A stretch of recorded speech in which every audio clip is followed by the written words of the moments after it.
branches of life's tree. Witness reality split up into myriad lives beyond all divides. We have been warriors, poets and elder gods, brought back a bounty to our homeland and you.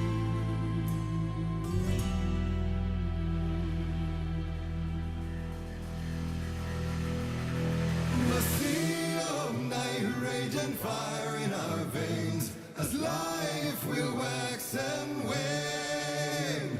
Like music, we'll hear your waves once more and sail to another shore.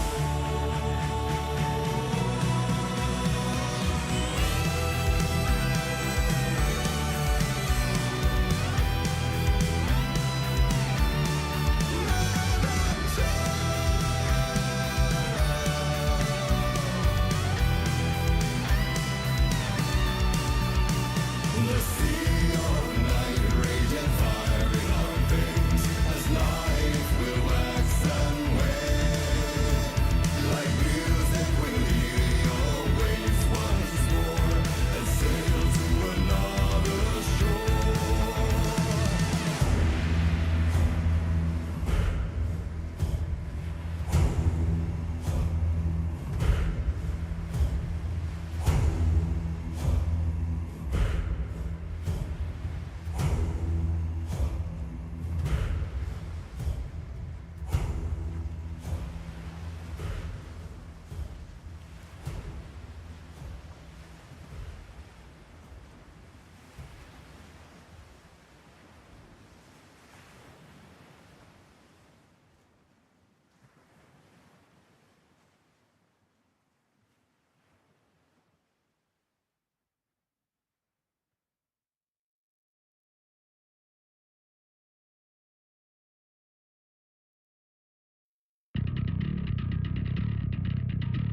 Ignite the drive in your soul.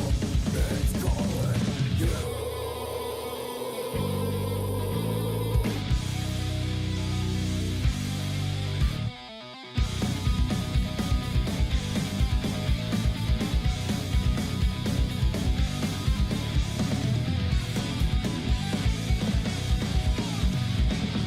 Are you brave enough to be a fool? I'm so unconscious.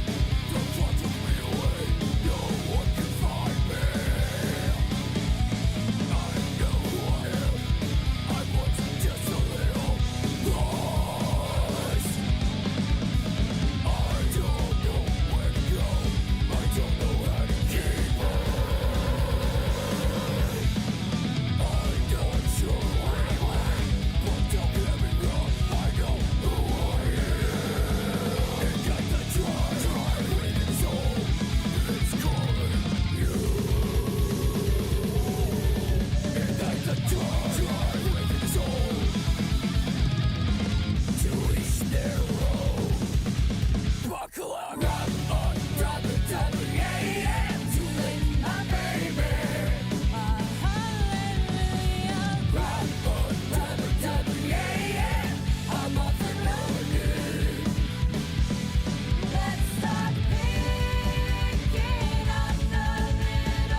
Good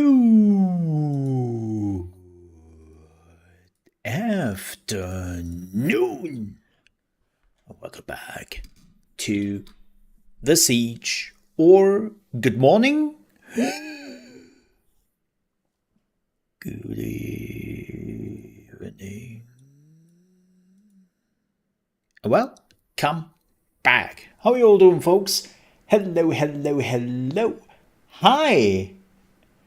In double window mode. Let me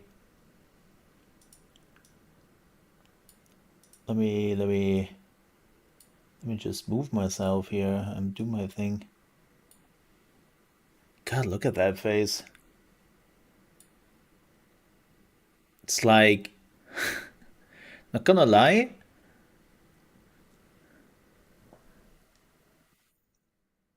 definitely lost some weight. That's great. It's great to see.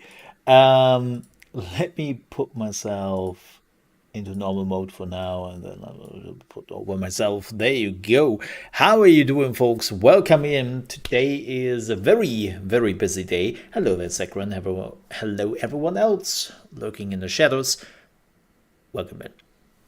So, today is busy Thursday. There's a lot of like organization things to discuss. There are a lot of things to discuss. So before we're jumping into Diablo and you're like, play Diablo! No! Not yet. We have tons of stuff to discuss. There are some gaming news I want to touch upon. And today itself will be, as I said, busy.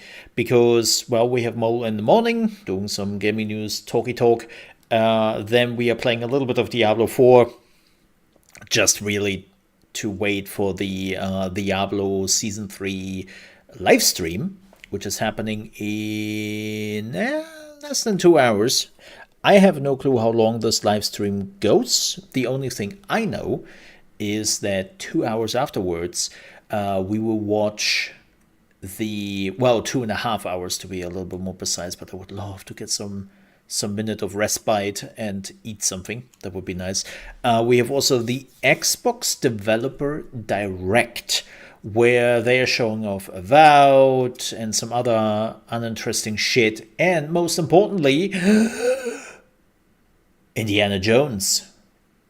Well, actually, I'm more hyped for Avowed than I'm for Indiana Jones, which is my own personal thing. But you know, like here's the thing.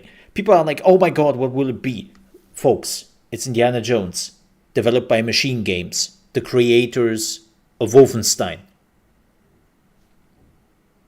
What does Indiana Jones do in the movies? Right, killing Nazis. What is Machine Games, aka Wolfenstein, really good at? Killing Nazis. So I'm going on here on a hint when I'm saying maybe this game will be about killing Nazis. You know? Like, I have a hunch here on what this game will be about. And don't get me wrong, I always love me some killing some Nazis. Especially Machine Games has been doing a fantastic job, ignoring Youngblood here for a second, when it comes to their Wolfenstein adaptations. So,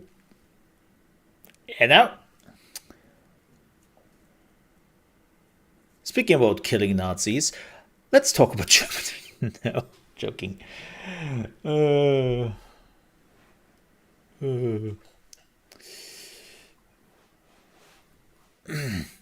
Different topic. But stuff to do today.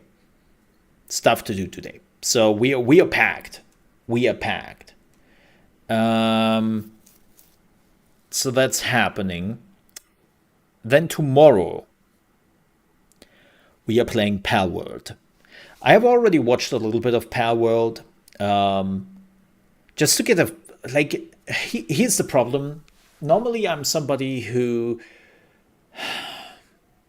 lets himself get surprised. But the thing is, I had some other plans actually, like Cult of the Lamp. I wanted to play the new expansion, and this would have been my first playthrough of Cult of the Lamp. But now Palworld came out, and next week we are actually pretty much swamped with some other games I want to play, like Enshrouded is finally coming out into early access. Also, Little Guardsman is finally releasing. I have been hyped for that game for so long. We would do a full playthrough of Little Guardsman. It's not little, it's Little Guardsman. We played the demo. It was hilarious, fantastic, and I cannot wait to play the full game, which is also coming out, I think, on Tuesday, if I'm not mistaken. So I couldn't really, like, I wasn't sure if I could finish Cult of the Lamb till then. But then there was also Palworld, and I wasn't really sure what Palworld is, so I was watching some streams because the trailers. Look, it's the same people who made Craftworld, and Craftworld is a red flag. It's an absolute red flag. And I'm also pretty sure if Palworld is becoming successful, they will never talk about Craftworld ever again, and that game would just end in obscurity in early access. So, red flag.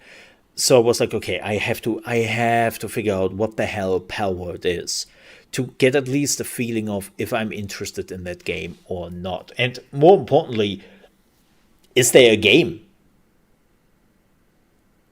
Right?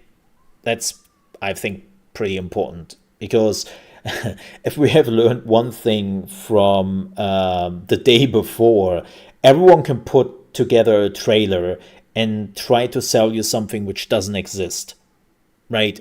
So I was like, okay, let's watch some streams here. Good news, it is a game, and it's actually a pretty straightforward game, which I will probably enjoy. It's a survival game.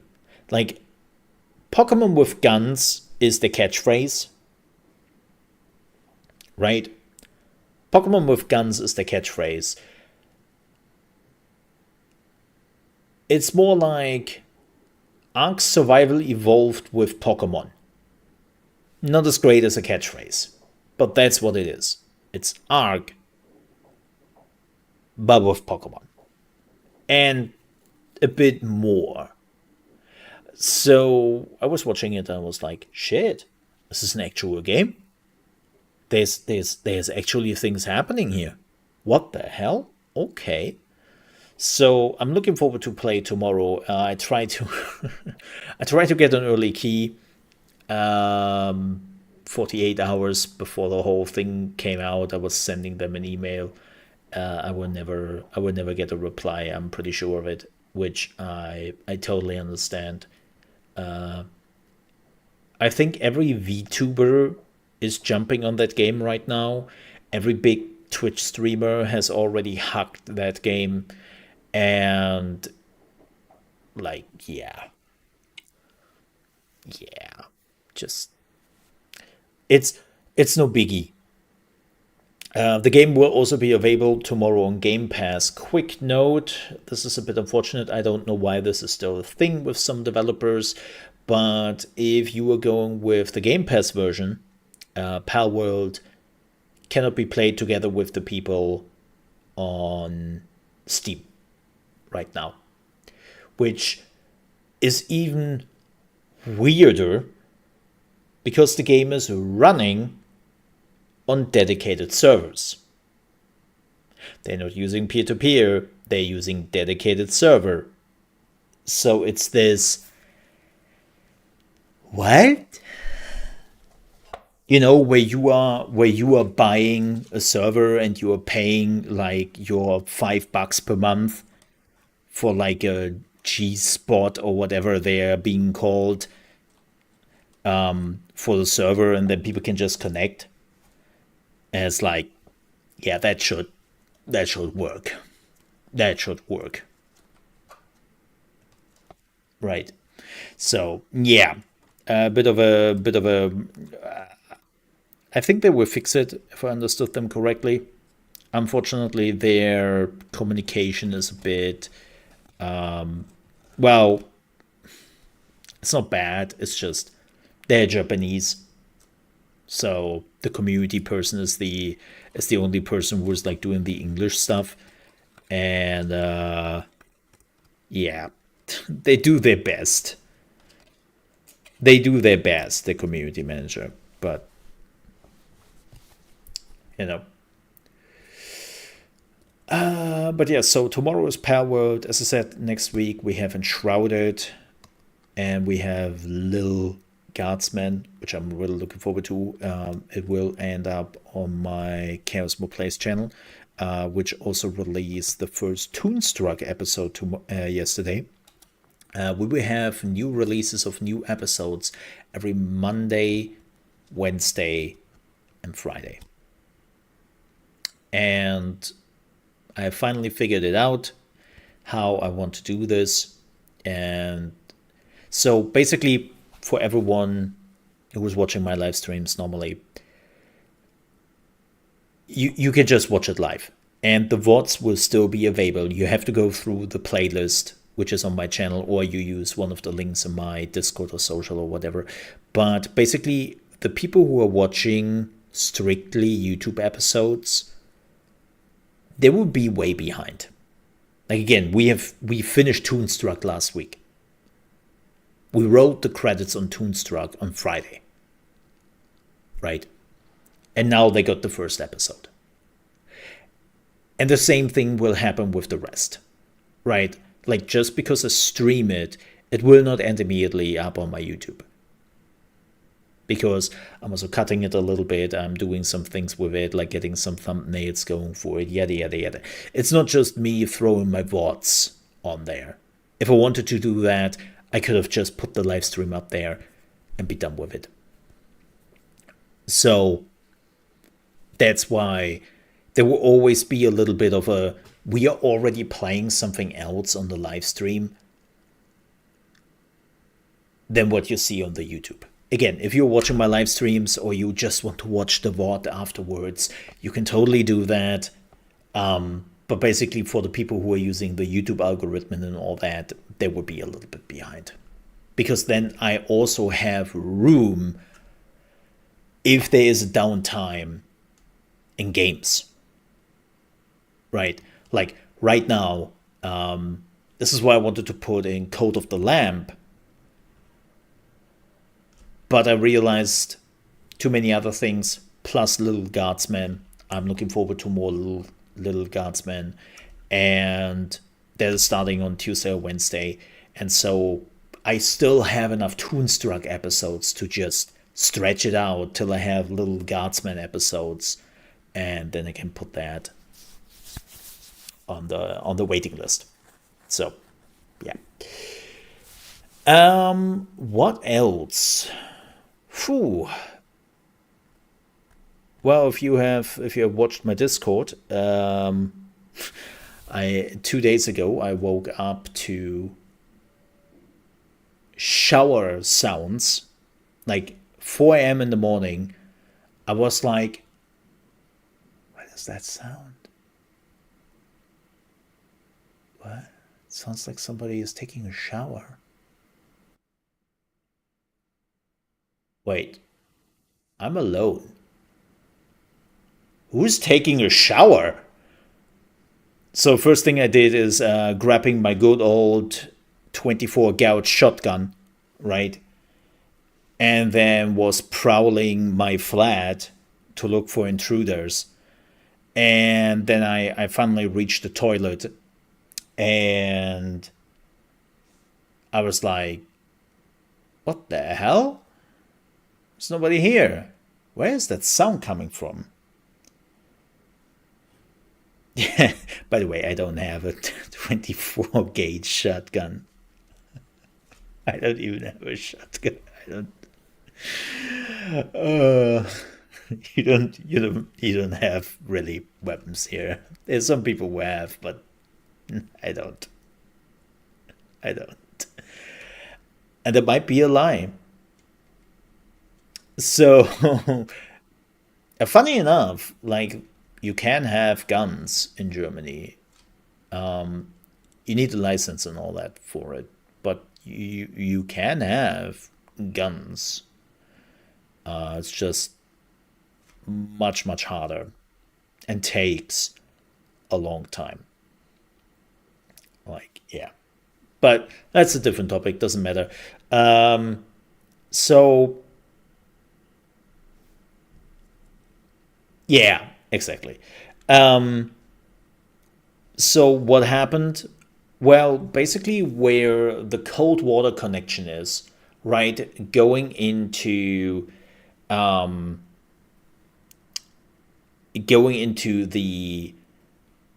the shower slash bathtub piece where you're regulating the heat and all that, right? Basically, where it connects to the wall.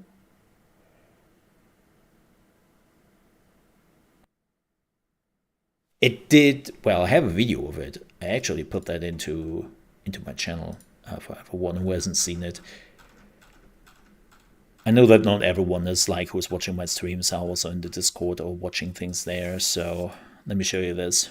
It's a bit hard to see. By the way, it got worse. Yeah, the mixer. But so you can see it right here. Look at that. That's where the water is coming out, right? It's right there. So I assume through like years and years, like keep in mind, this was already here when I moved in. This part. I never replaced it, why would I? And it was literal, and I have been living in this flat for 10 years. So who knows how long this was here before I moved in? Who knows how many decades?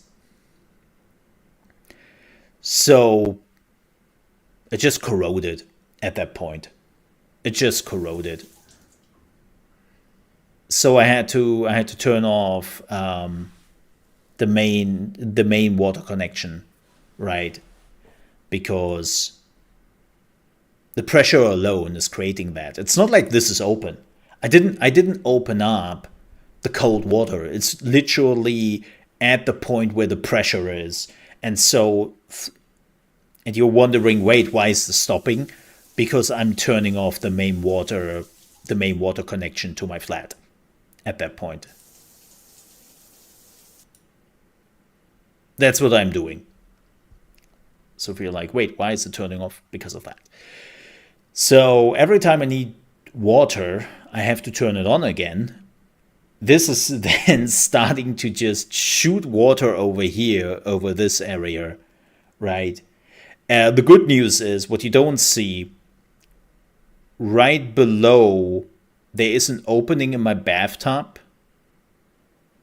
with where water can just disappear into, right? And there's a pipe connection there, so the water is just getting drained. There's a drainage. You cannot see it. It's basically underneath my bathtub, and there's like, and the bath was created in the way that basically everything is like flowing into that area. So that's why there isn't really any issues. Even if there is like a water issue, nobody is nobody underneath me is like, hey, it's raining here, what's going on? Because like there is a drainage pipe and it's taking like in all the water, which is like maybe getting over the bathtub. So it's just annoying. It didn't do any damage. Even, well, here's the crazy part. Even if it would have done damage, I would have had assurance. So, you know. But replacement is coming in. It's coming in tomorrow. Replacement is coming in tomorrow. Just order that, and then I will just swap it out. It shouldn't take that long, right? And then everything will be a-okay. Yeah. Yep.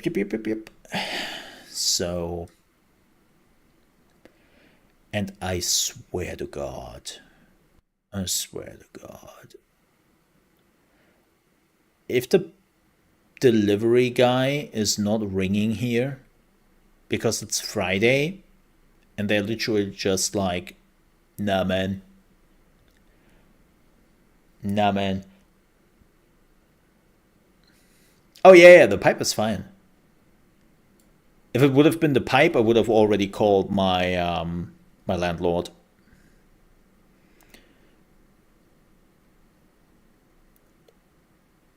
It's literally the gasket which has to be replaced. The pipe is fine. Pipe is great. Like everything else is still working in the meantime. It's like, yeah. So could have been worse. Could have been worse. But it isn't. What else? What else? Before we're jumping into some gaming news.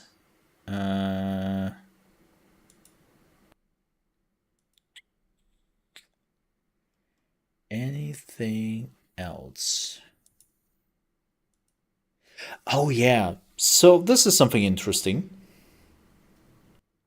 This is something really interesting, and it shows.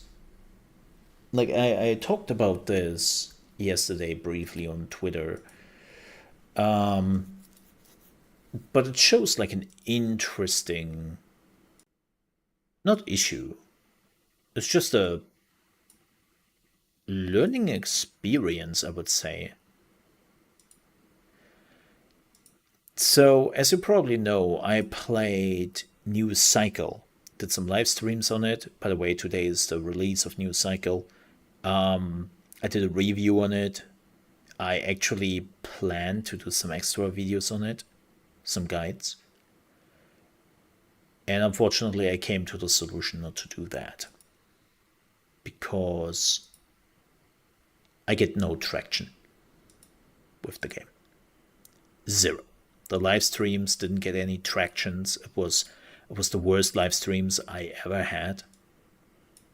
The review video has 10 views, I think, which is zero, right?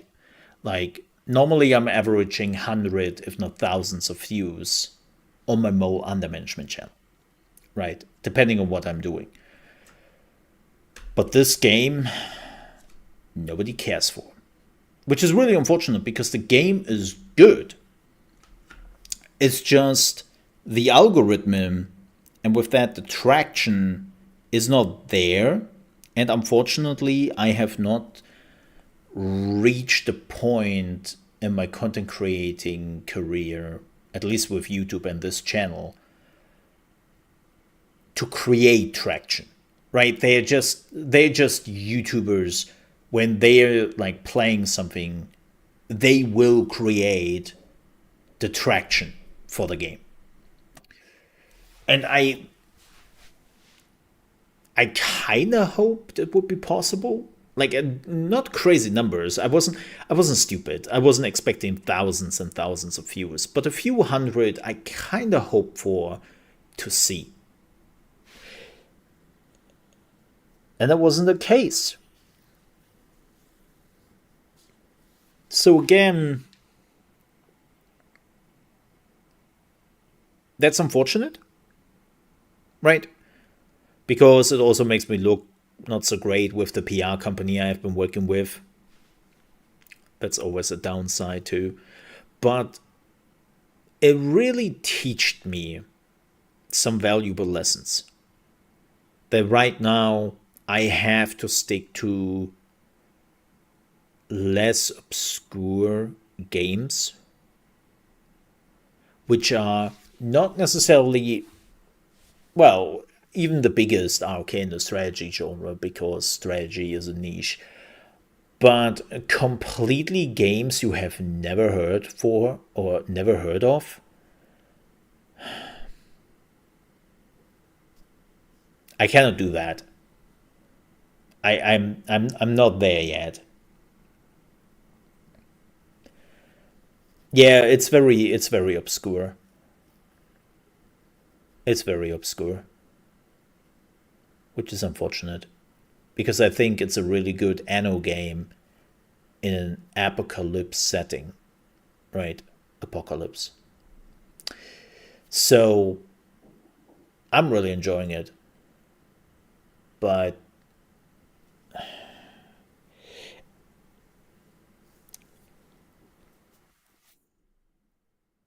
I can't justify it if I don't get, like, I cannot like hurt my channel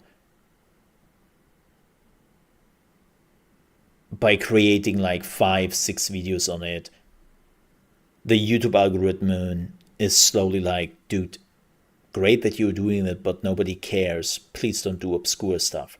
I cannot do that, and it sucks because I already had some drafts of some of the guides I wanted to do for this game because I really thought there is a lot of guide potential here. But you can only make guides for stuff when people search for something, unfortunately, nowadays. Or when YouTube/Google knows this could be interesting to them. So, unfortunately, my review on News Cycle was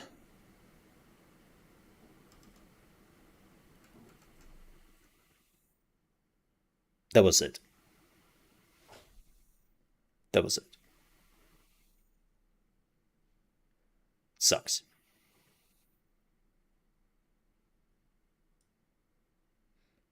I mean, I did 2 live streams and I did a review, which is decent. But again, like, the numbers are brutal. The numbers are absolutely brutal. And again, my channel is not in the position yet to just do its thing and people will come in. I mean, that's the mistake I did with ChaosMole, right? Well, also trying out a lot of different stuff. But one of the things which was definitely problematic with ChaosMole was covering stuff nobody was looking for. Doesn't help. I'm actually speaking about something positive. I'm actually really positive about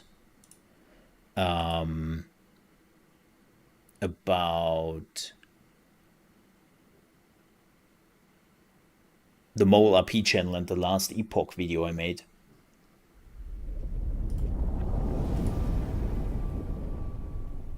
Like, really happy about that one. The last Epoch video did really well. You know what? We could just play some Diablo in the meantime while we talk. Why not?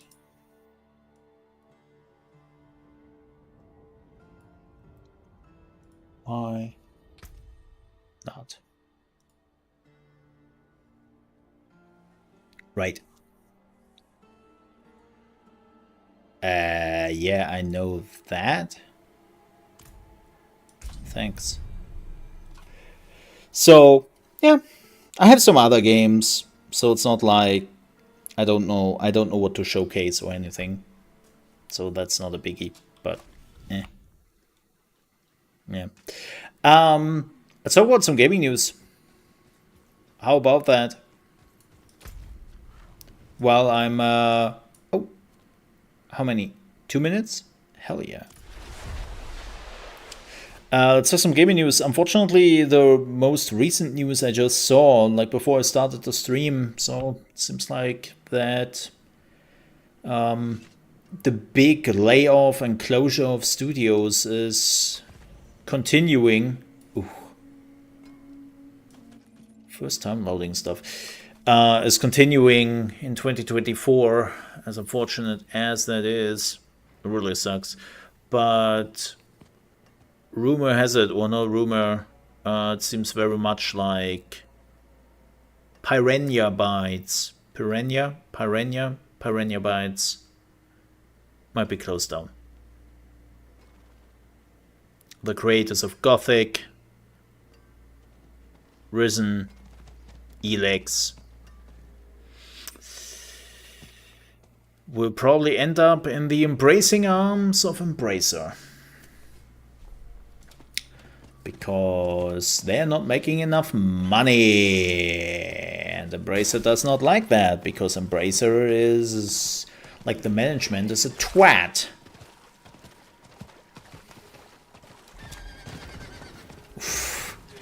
Man. This is happening for the first 2 minutes of Diablo 4. The major lags, and then they completely disappear and never happen ever again. I hate that so much, and I don't know what it is.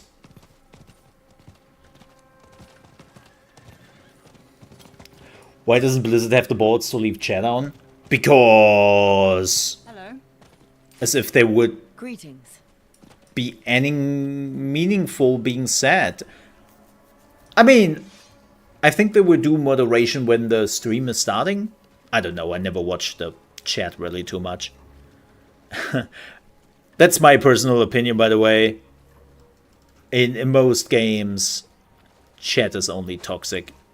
So, no need to have it on anyways.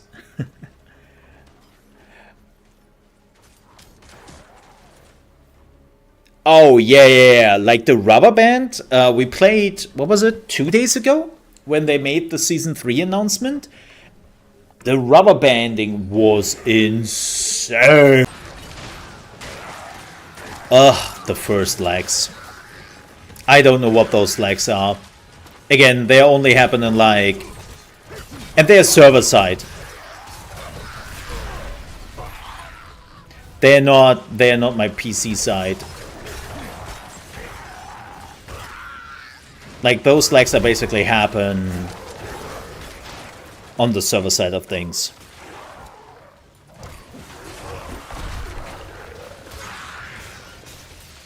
And then, after a minute or two, it seems like they are finally getting their bearings.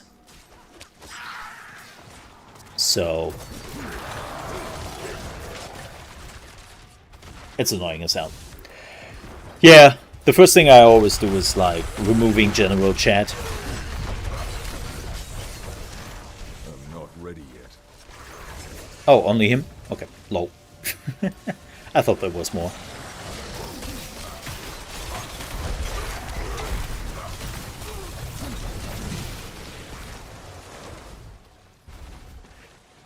Yeah. But yeah, so it seems like Piranha Bytes will be shut down because, you know, as Embracer said last year, 2 billion? Pfft, not a problem. That will not affect us at all. Liars. I mean, duh. You know, like I said it before, no matter who you are, maybe as Microsoft, but everyone else, you're not walking away of 2 billion US dollars as an investment in your company. Nobody does that.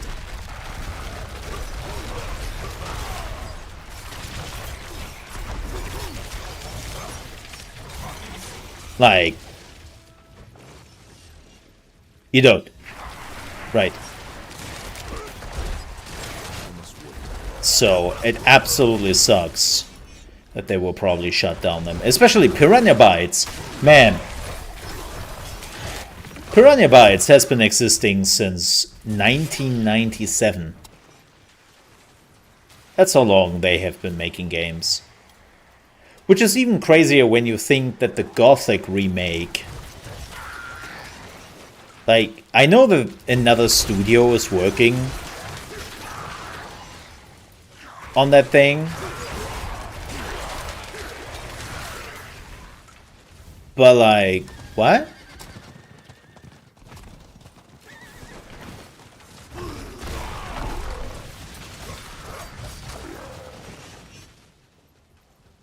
it's still so weird if they would, like, you know, release the Gothic remake, but the studio who originally made Gothic got closed down. That would be so bizarre. But yeah, I have slowly but surely enough of Embracer.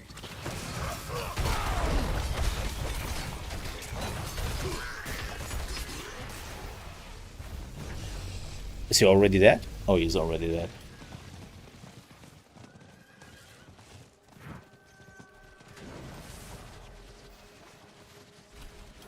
I guess I don't understand the difference. The difference of what?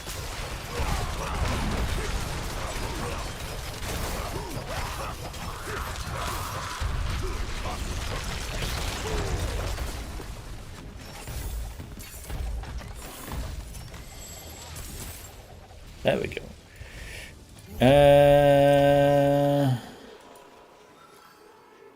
Oh, I'm full on. Oh. Thanks. Oh. Well, I think we have to go shopping first. General chat.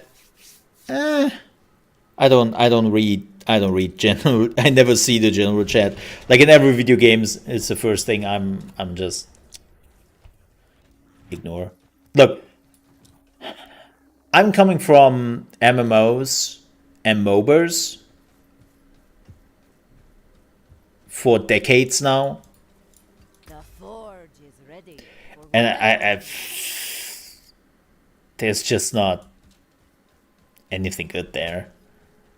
The only, well, no, that's not true. Believe it or not, Now, Leah, there's something out there. right now at least, Do anything. the general chat in last epoch is actually good and friendly and helpful. They're your usual suspects of complete idiots, but they're getting pretty much kicked out by the community very quickly. So This isn't like before. This isn't for the forge, for we will see how that goes when oh, I need trousers, right? fair bitter. It seems your prayer. Very There we go. But be better. Last epoch has a pretty good general chat. Now, I'm pretty sure that will change the moment last epoch is going into release, right? The moment the game will get released. We will see how that goes. Is this good? No. I'm not spending Fury. There's that. PoE also does okay. Since they banned the toucan. Sure. Sure. Oh, wait a minute. Ah, this one is... What do I have? Nah, this one is shit.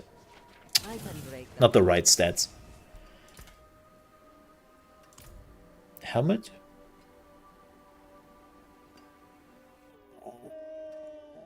Nah.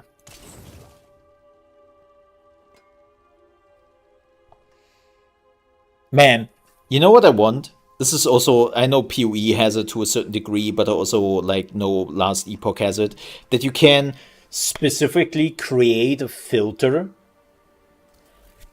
and tell the game exactly what you want to have on your items, and if it isn't on that item, it would not be shown to you. Ah, I want that so bad in Diablo 4. I want that so bad. I mean, look. I'm actually surprised that we are getting more stash tabs with Season 3. Okay? This is not a bad armor. It's actually not a bad armor, but I'm losing the 3 ranks of Ground Stomp. The rest is shit, though. I'm wearing... Maybe we can... Let's see if we can do something with it. You can still use these. I don't... I have best in slots boots. Or pretty close to best in slots. So, don't need that.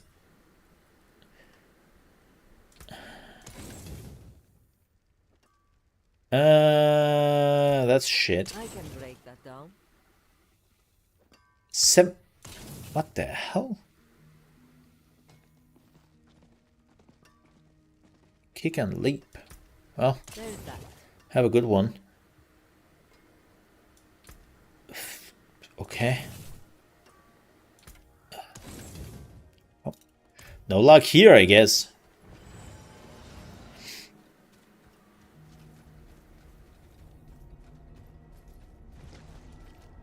Oh, like, yeah, so we get stash tabs, right?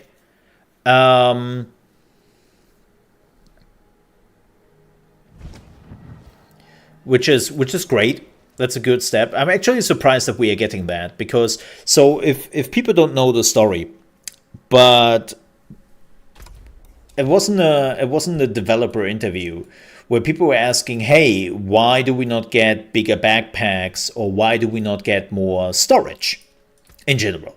And the original answer from Blizzard was, and I kid you not, they cannot do that because there's a technical limitation for this. So when you are logging into the game,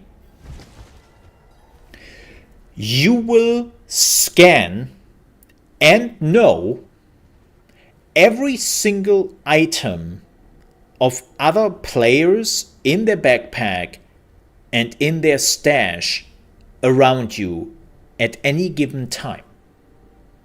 So basically, my game knows the items of this dude right here and this dude and what they have in their stash tab. Every single item.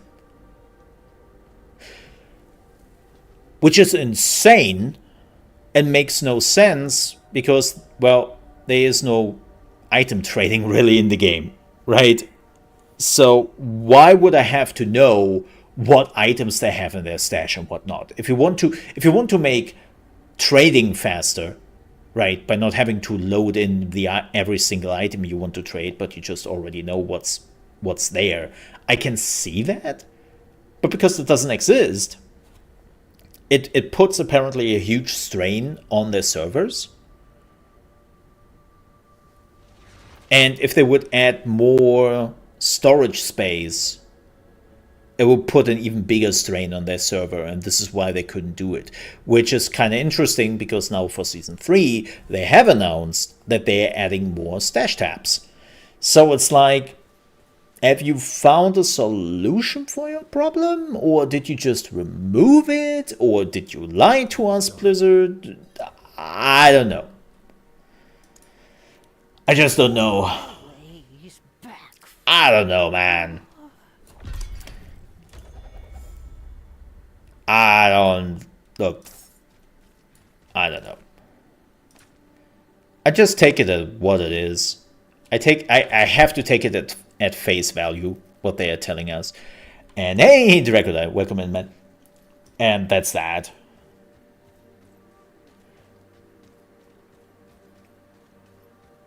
Why is it... Okay. Miasma. Explain to me why you have a big issue with Blizzard being taken over by Microsoft. What is that? Oh, you can jump over here. I've never seen that. What the hell? I don't... Let me see. What do I have here?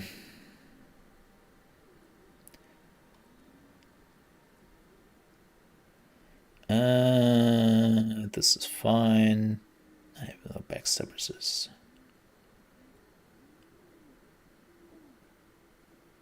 This one's shit.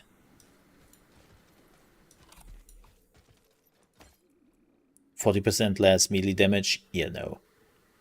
Oh, this one's also great.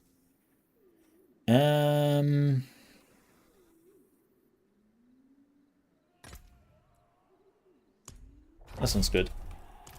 Let's do it. look at Fable now. What's with that? Like, the new Fable is not out yet. We have absolutely no clue how the new Fable will play. So, and the last Fable is now what? Over a decade ago? 15 years ago? And to be completely honest, I wouldn't necessarily say that that was Microsoft's issue or Microsoft's fault. That was just Lionhead Studios and Peter Molyneux. Peter Molyneux was an eccentric game developer, and if you're looking at Peter Molyneux's project now, they've been all been shit. If you mean the old Fable games. The new Fable games.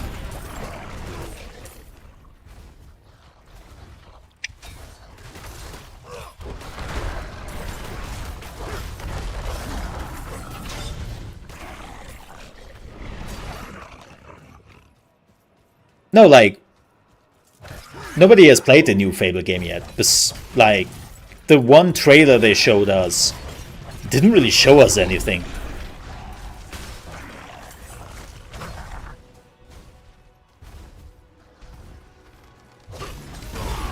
Besides of a woman getting, like, smashed by a giant. Giggity. Like, that trailer was... It didn't tell us anything about the game. I have to see more of it. But that will probably not happen for the next 2 years.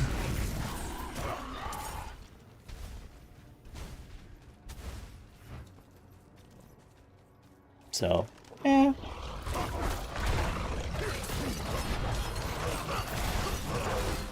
Yeah, it's just like, I haven't seen enough of that game. Like, I haven't seen really gameplay. That's my...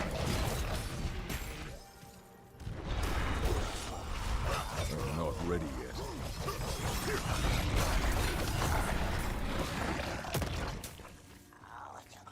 No, I'm just... Oh, hey, guy. Oh, stay here.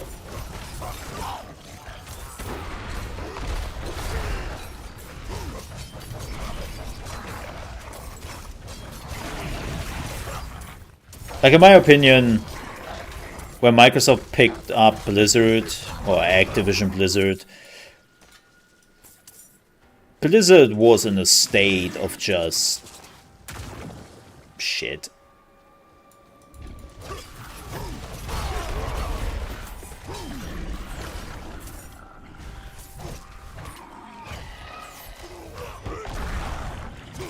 Like, the decision Activision pushed on Blizzard over the decades was just not great. Can it get worse? Yeah, it can always get worse. But I'm cautiously optimistic. But you don't see changes in games quickly. Do I want to do this? Sure. Like, when Microsoft took over Blizzard, I saw some people saying that, oh my god, this is why the servers are now horrible, right? And it's like, what? No. Even if they would use Microsoft servers, you are not changing servers that quickly. Like, when a company takes over, it's not like immediately changes are happening. That's not how companies work. Especially not such a mega corp like Microsoft. They might use Microsoft servers at some point. I'm not saying they won't. Instead of, I think, what are they using right now? Amazon? I think they're using Amazon, if I'm not completely wrong. Or at least they have for a time. So, yeah.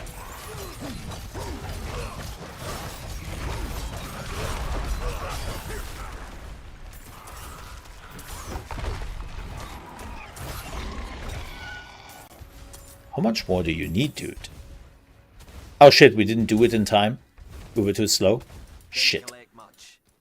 It won't make Shit. me rich, but it'll help. Here, that's for you.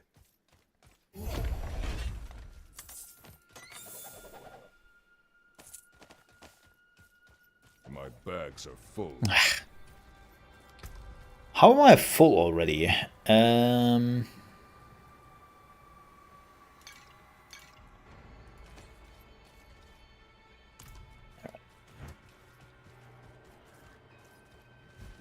low on fury.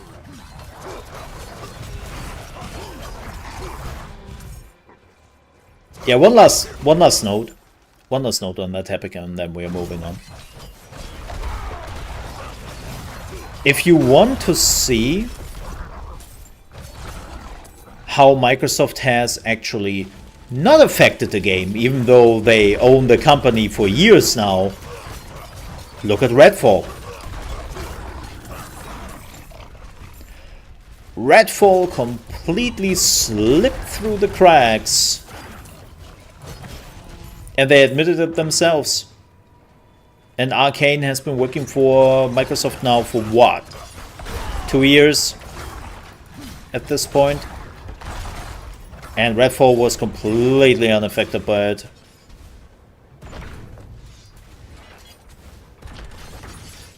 Sure, probably had to do with the disinterest of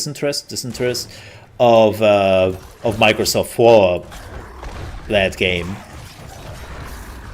But still,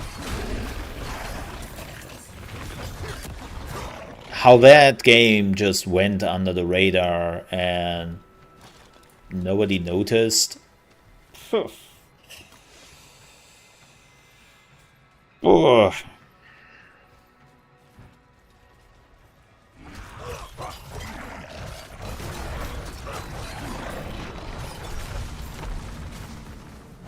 So.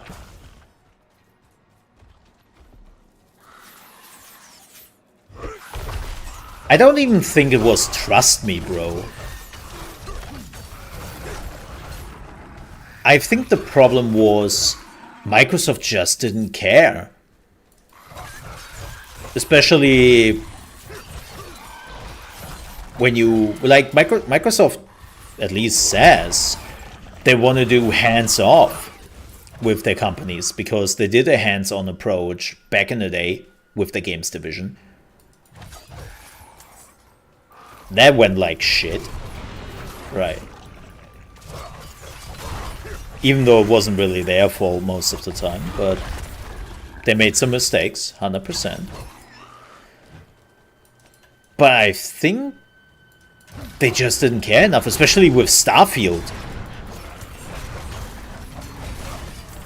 coming out in the same year. Now, Starfield is a different problem.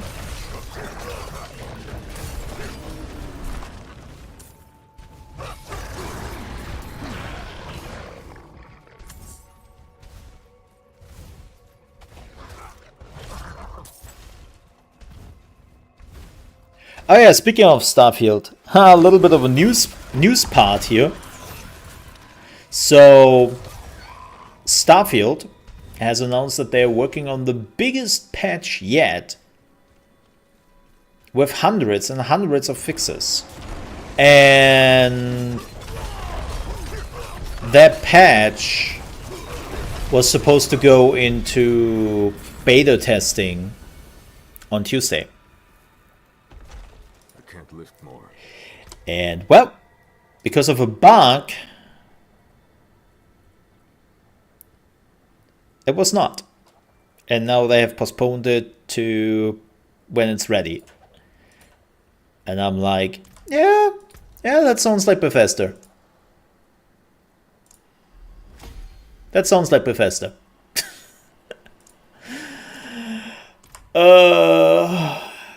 That's so Bethesda on the spot.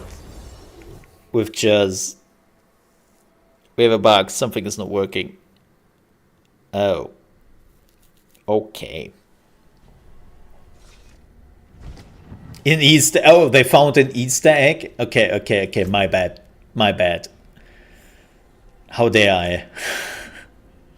No, that's so on point for just, you know, Bethesda in general. Like, yeah, here's the biggest bug fixing patch of all time, which we have to postpone because we found a critical bug.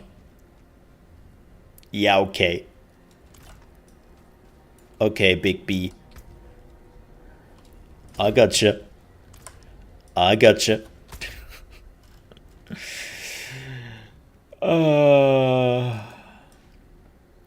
Hey, Gory, by the way. Welcome in, folks. Welcome in. Do that here. We have still an hour till the developer live stream is starting.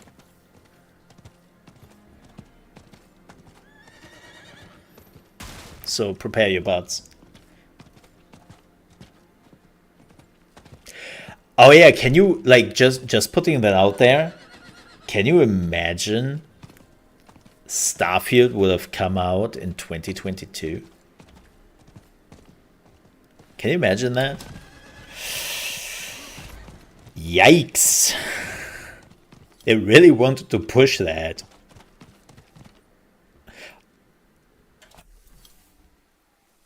Thanks, Blues. Thanks. Like, it was Microsoft who stepped in and told Todd to just wait another 10 months. Like, yikes. Absolute yikes on a bike.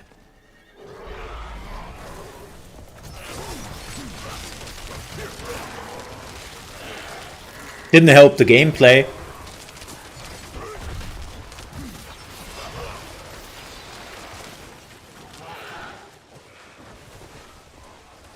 I'm low on fury.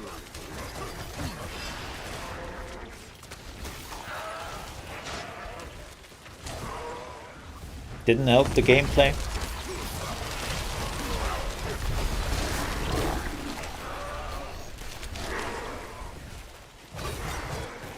But, you know.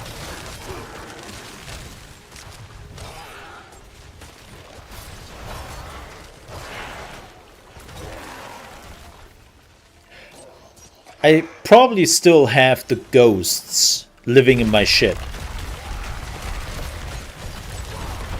So I never told you the story, but I have 2 ghosts living on my ship. My ship is haunted.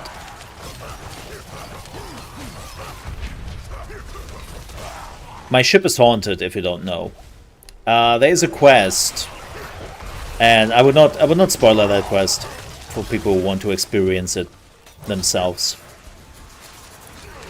But there's a quest where you meet 2 NPCs, right? What they are doing and all that does not matter. And the 2 NPCs will ask you, hey, can you get us to a city? And I'm like, yeah, let's go. Let's do this. So I dropped them off in that city they wanted to be dropped off. And they're like, hey, thank you so much for getting us there. That's amazing. Here's your reward. Right. Here's your reward. And never see you again. Have a good life.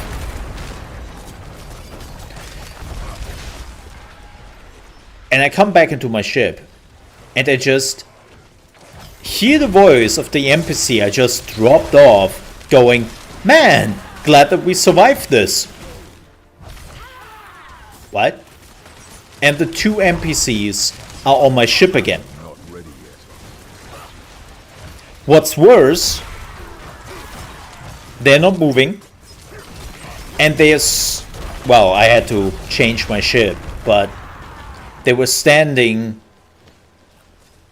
in like a middle path, which was connecting all the parts of my ship, and I couldn't move through that dude, which was standing there. He was blocking off that part of my ship. I couldn't do anything. Cannot kill them, I cannot move them. Even if I'm moving the components on compartments around, they're still there. Even if I change the ship, they're always coming back.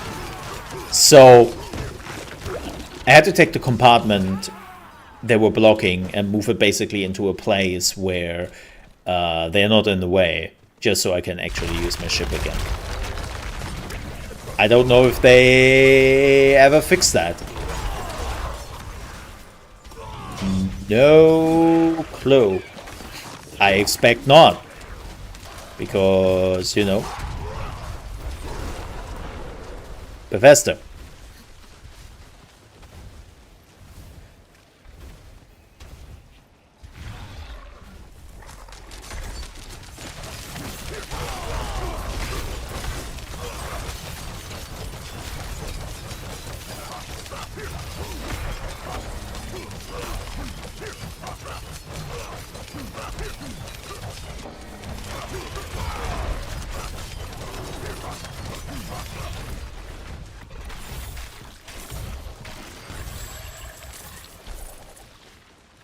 Oh, speaking of which, so if you didn't know, I think a year ago or so, Fallout 76 has been partially moved to another developer, right? Like, basically Bethesda moved mostly away from Fallout 76. Which is why a lot of people say Fallout 76 is really good now. What? Did somebody say something? Where did that come from?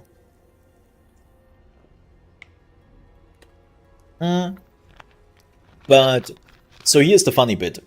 The studio who took over is 11th Studio, right? The same studio... No, it's not. They outsourced it to Britain, to the UK. The same studio is now working on what's the name? Prison Architect 2. So if you have missed it, Prison Architect 2 was announced. Well, it's actually they're working on Prison Architect 2. But they also were working on Prison Architect 1. Because the original studio who worked on Prison Architect 1 sold the IP to Paradox and moved on, right? And at that point, Paradox and 11th Studio took over of Prison Architect. And...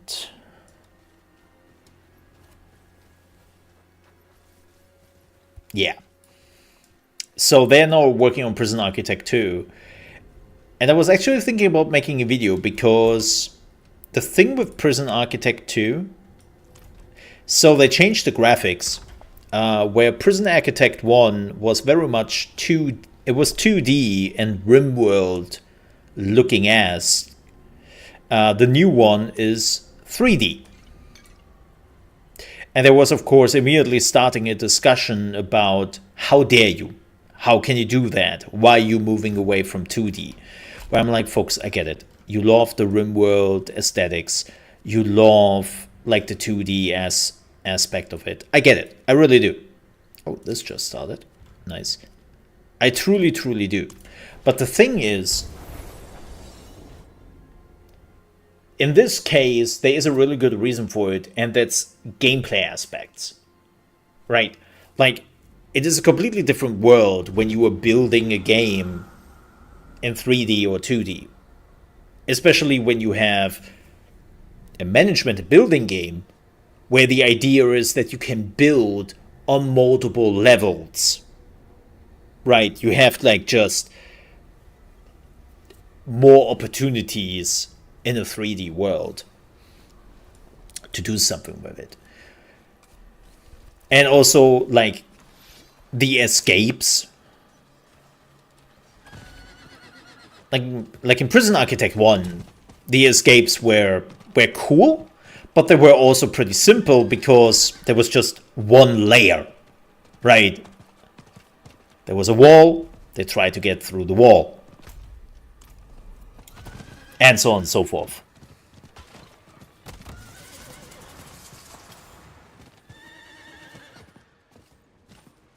Yeah.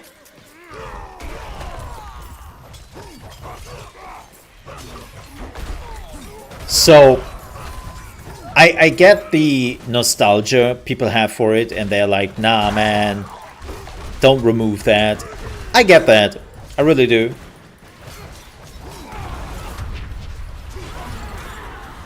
I had to use my ultimate. How dare ye? I hate the succubus.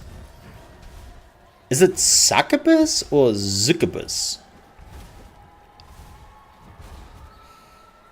Depends on if you're asking an American or British person. Okay. Makes sense.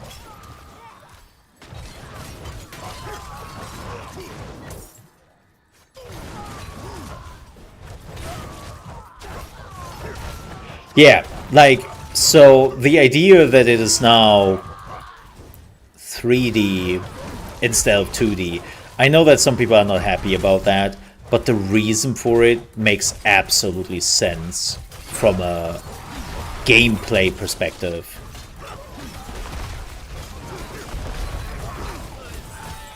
And I can't blame them. Like, from what they have shown so far from the game, which is not a lot, but screenshots and all that, it also helps with like all the other things you're doing. You're not just building walls in this game, you also have to make sure that your electronics are right, like the water pipes are going right, and it seems like with the 3D aspects, it really adds a lot to the planning you were doing. So it wasn't just an aesthetic choice, it was an actual like gameplay choice. And it seems like that some people miss that aspect.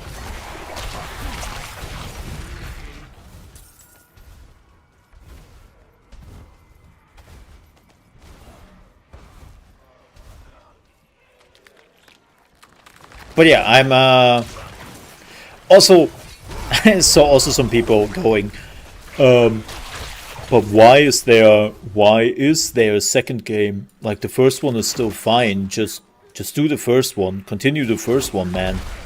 I mean, you already release DLCs for it. Why can you not just continue that? And again, who says they don't? I haven't seen any of the sort that they are leaving the first one behind. But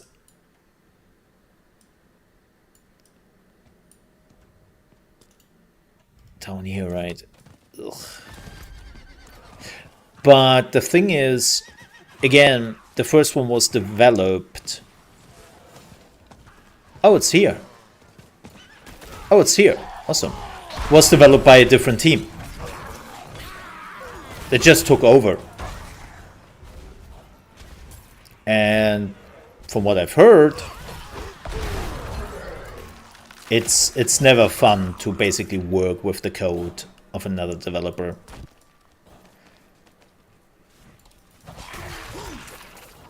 It's already stressful as it is.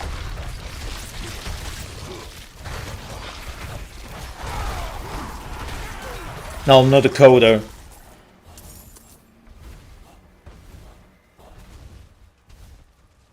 And all that. So, you know. Just repeating from what I've heard from people who do coding.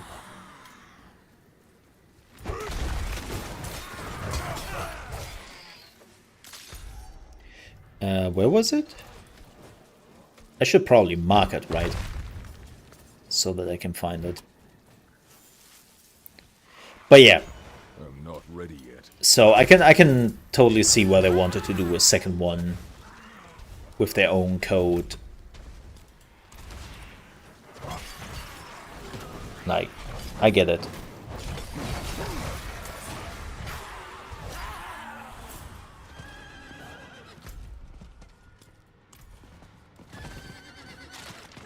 I need... Oh. I take that. Hello there.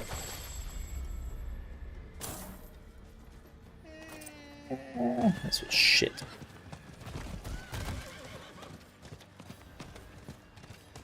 Oh, it's the big one! Hell yeah!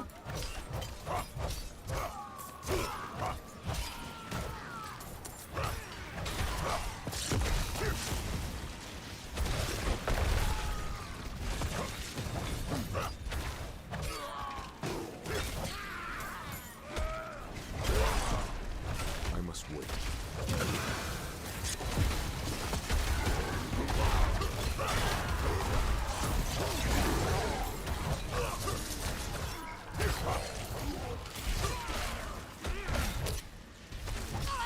I'm not ready yet. What the hell? Oh, there's somebody here.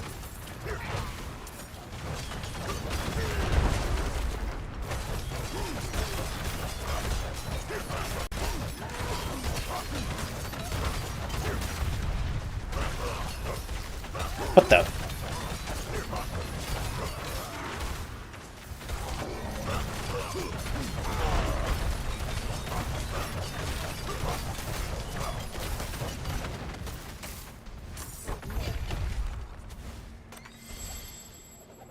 There we go.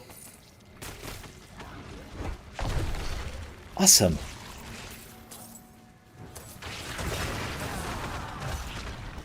Ah, 150 though.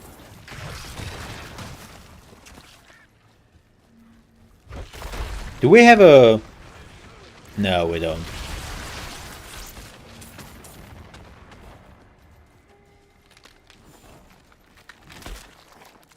No, we don't. So let's talk a little bit about Season 3 here, for everyone who has missed it. So Season 3 is, well, coming out next week. Right?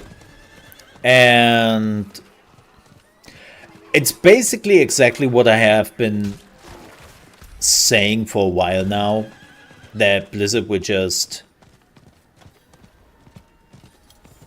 take the dungeons and will add something special to them. Now, how special that is the biggest question. Right? It's the most important one. Because adding a pet, sure, you can upgrade here a little bit here and there, but and adding like dungeons with traps, I don't really feel like that's enough for a whole season.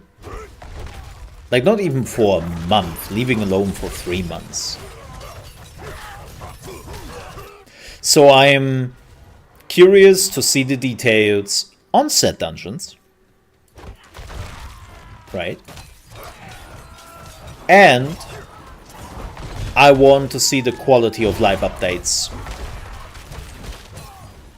they're doing for the game.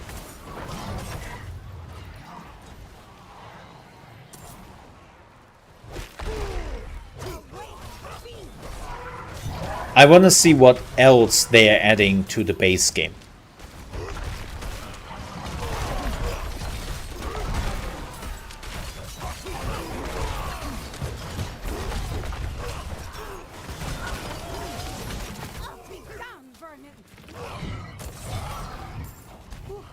We made it.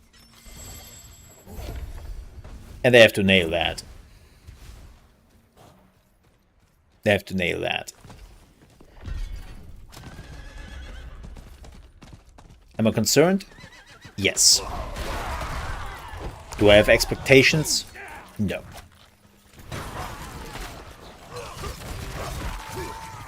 Do I want that it is good? Yes. Very much so. Like, I don't want another 3 months of stopping playing after a day or two.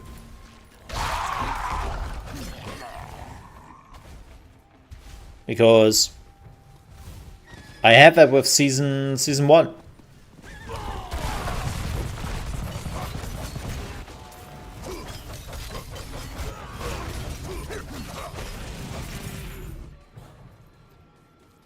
And I don't need that again. It's as simple as that.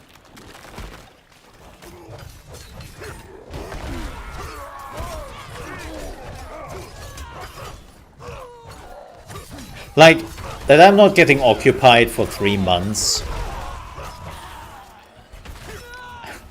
I don't mind. Especially because I know myself. Like, I know that I play other games, that I'm curious about other games, and that I would have moved on at some point. And I think Season 2, like, the whole package of Season 2, everything included, I did enjoy. And it definitely kept me occupied for a month. And a little bit beyond that. I was satisfied with that. Because, well, it's a bit sad that I'm saying this, but my expectations for seasons in Diablo 4 I'm low on fury. is relatively low anyways. Because now after 2 seasons, I can safely say that the seasons are not what PoE does. Right.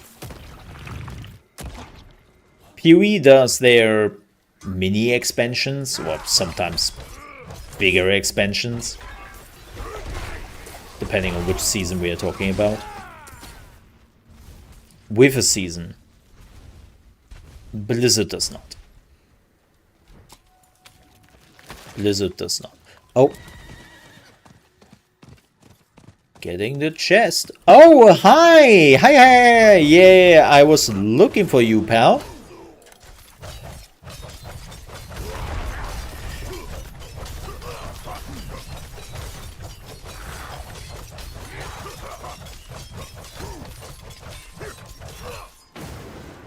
Getting some murder done here.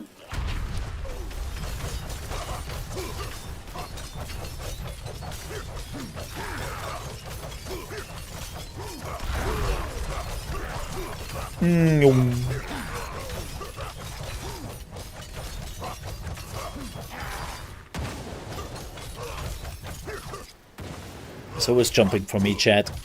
Just stand still.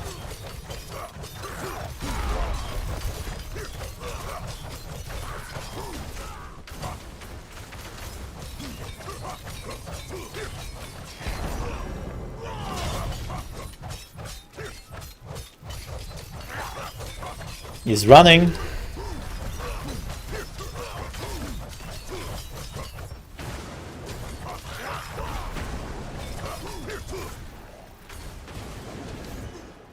Oh, come on, dude.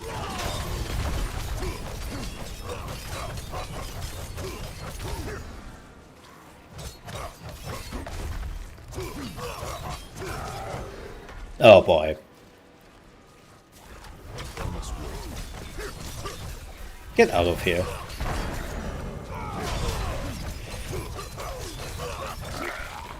There we go.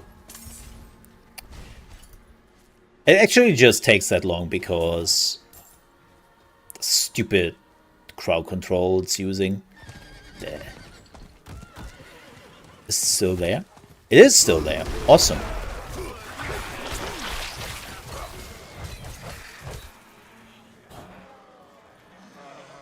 Hell yeah.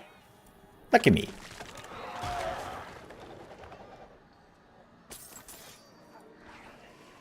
Wow. Amazing. Whoa. Are you as excited as I am, chat? Wow.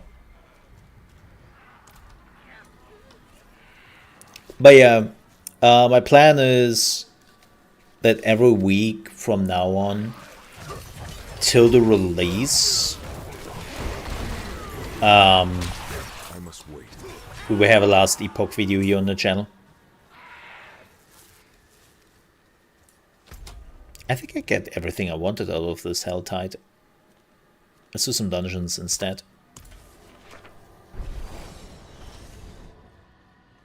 And then we're slowly gearing up for the release.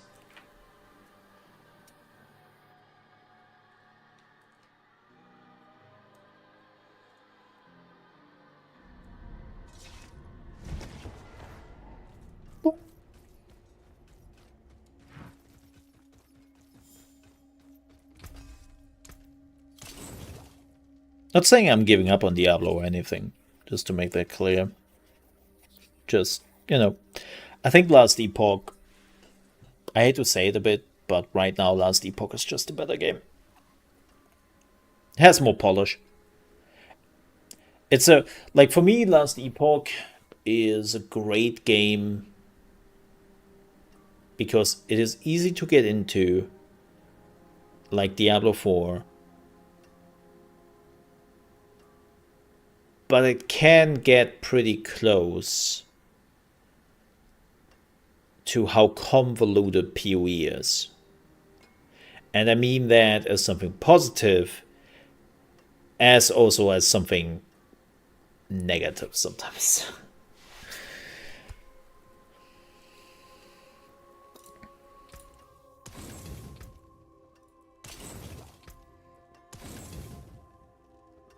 Now the good news for Last Epoch is Break that down. they will release 1.0 a month You can still use these. after the new Diablo season.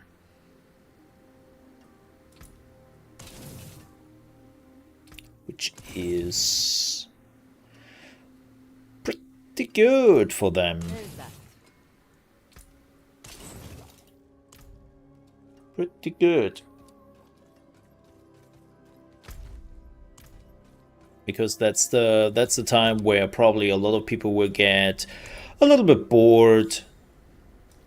Wait, do we have enough for a boss run?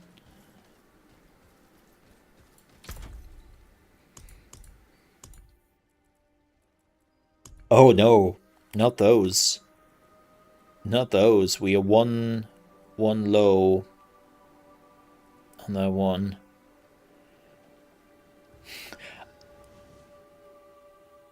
I could go and do some runs on Durail, but he would crush me. I am pretty sure that Durail would crush me with level 89. 9.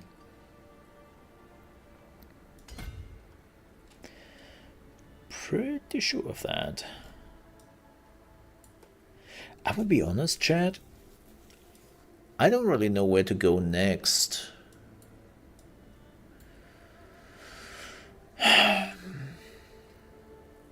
Maybe I take the code. How much code resistance do I have?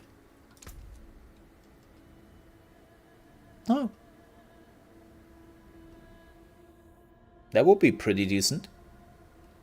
Yeah, maybe I take the cold resistance. Okay, again, I don't really know where to go next when I'm done with this. Like, there's not really. Maybe this one.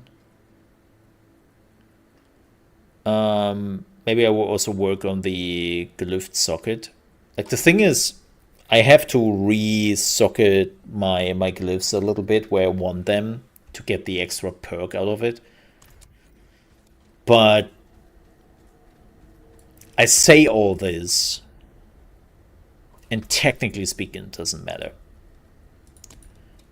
Because next week the season is over.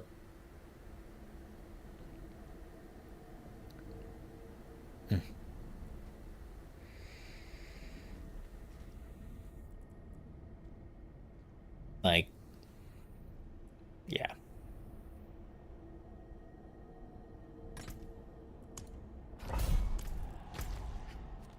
Next week, that season is over, and then this character will go into normal one, and then the next season starts, and I will just play that. Depends on what they will show us in 20 minutes. In about 20 minutes.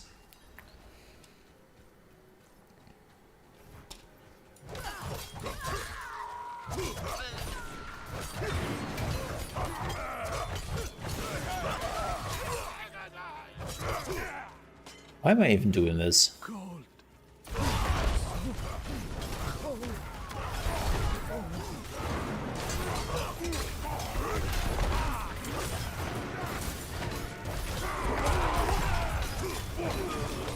Well, need XP. You know.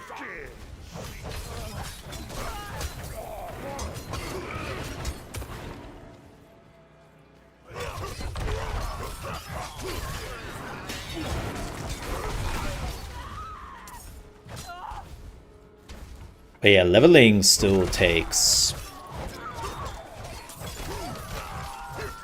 quite a bit of time. Especially in the last 10 levels. I'm not ready yet.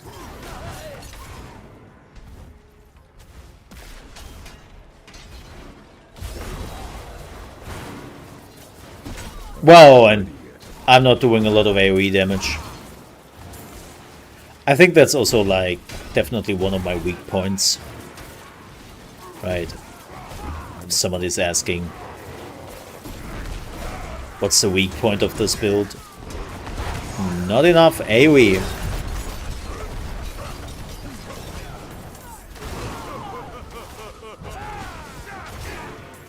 Definitely not enough AoE.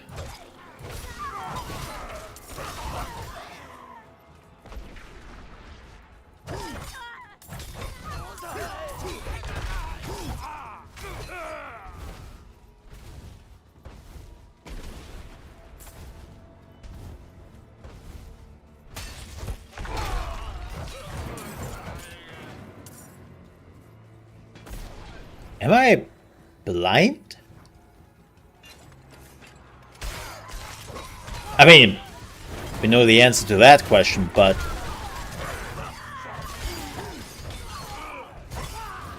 yeah, by the way, folks, don't forget, after the Diablo showcase, we still have the Xbox Direct. This will not be here on this channel, to make that absolutely clear. It will be on my ChaosMole Plays channel. We are watching the Xbox showcase. I'm really curious about Avowed. That should be fun. And that is happening at 3 p.m. ET, aka 9 p.m. CET.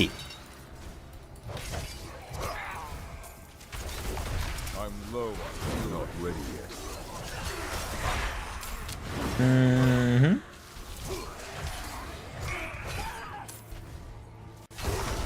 God, I hate those ghosts.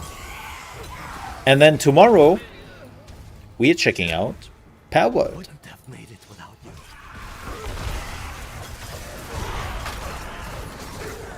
And that might be on this channel here. I'm not... I must work. One of my biggest issues with Palworld, which is funny when you think about it, I don't know which channel I would put Palworld on. Like, it's kind of management, right? But it's also not. But it's also kind of RP. So I would probably put it on the Mole RP channel.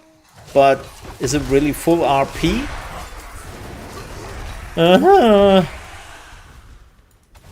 Should I just put it on the ChaosMole Plays channel? I don't know. Decisions, decisions, decisions.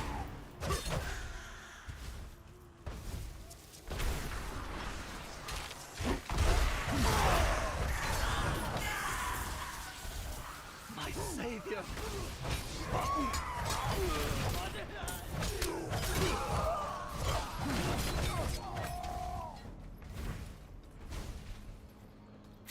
couldn't have made it without you. 4 remaining. Oh, revives. I was like, what? But, dingus. That's something different. Not ready yet.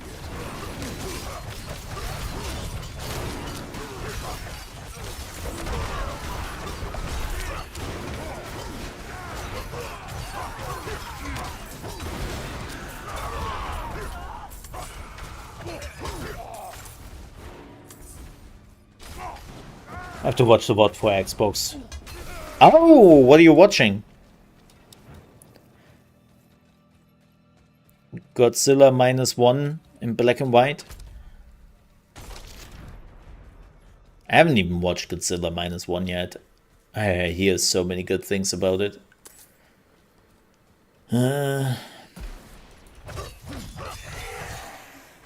Didn't have the time yet.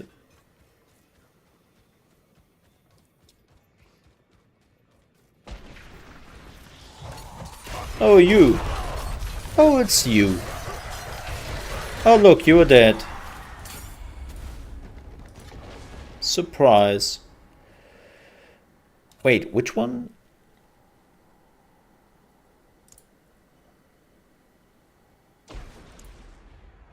Oh, yeah.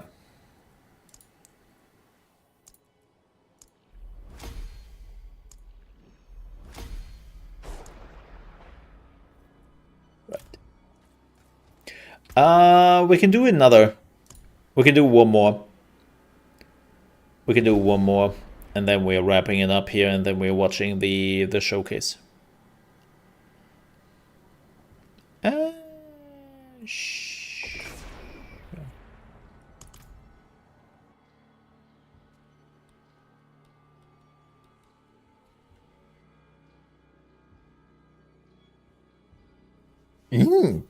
Where's that coming from? Oh, I hate when they're doing that. Now I have to find a dungeon. Ah, such an idiot. Oh, the boss is coming up. Oh no, it's coming up when the showcase starts. Ah, don't do that. Don't do that, Blizzard.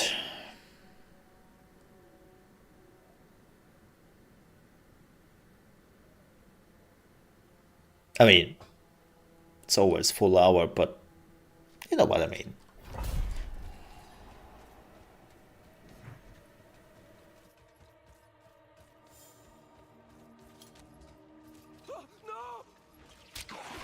What do we have to do here?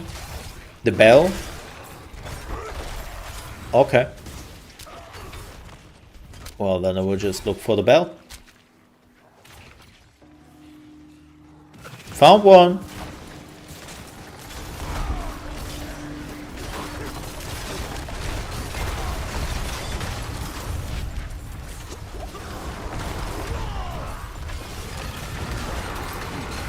Huh. Not ready yet. Nearly died there.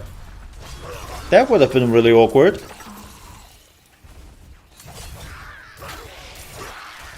Maybe I pulled a little bit too much. Yeah, I had to pull my ultimate. I must wait.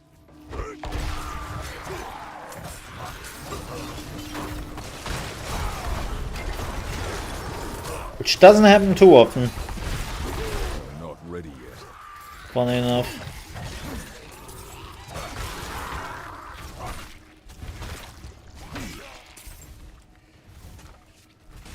Alright. I must wait.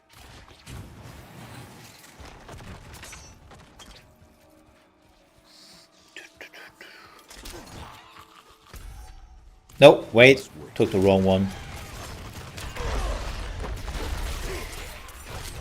Stupid.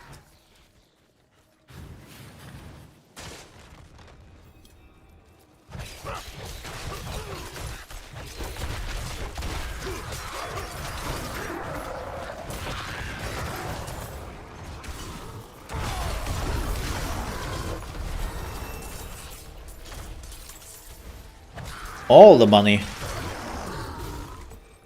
Gold! I love some gold. I think we have to go this way, right? Wait, no, I'm just... The map is confusing me. Why is the map doing that? Oh, the game is like go into the echo of hatred. Oh. Yeah, right. Let's kill Lilith 10 levels too early.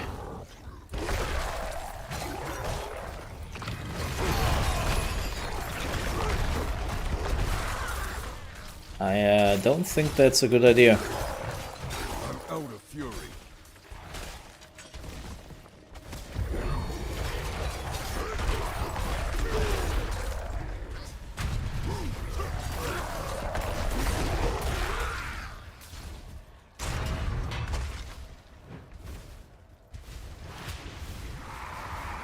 Man, this was a fast dungeon.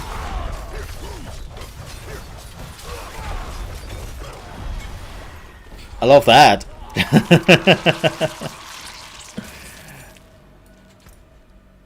This is why I can totally see when people say that technically there are only a handful of dungeons you want to do in Diablo 4 to upgrade your runes, which is so unfortunate that that is like they're clearly better dungeons out there.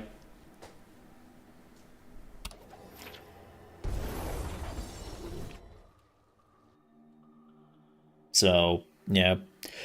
All right, but I would say this is the perfect time to jump over to the showcase. I know we still have 10 minutes, but I will probably use that to go to a toilet, grab something to bite because I didn't have any lunch yet. And normally this is my time where I have lunch, but well, this is happening. So why not combine those two? Well, I don't have lunch while we're watching because I find that always annoying. But I can use the next 10 minutes to eat a toast. Yeah. Eat a toast. There it is. Starts in 10 minutes. Awesome. Folks, I will take a break very quickly, and when we come back, we are watching the developer update, and I see you then. Prepare your butts.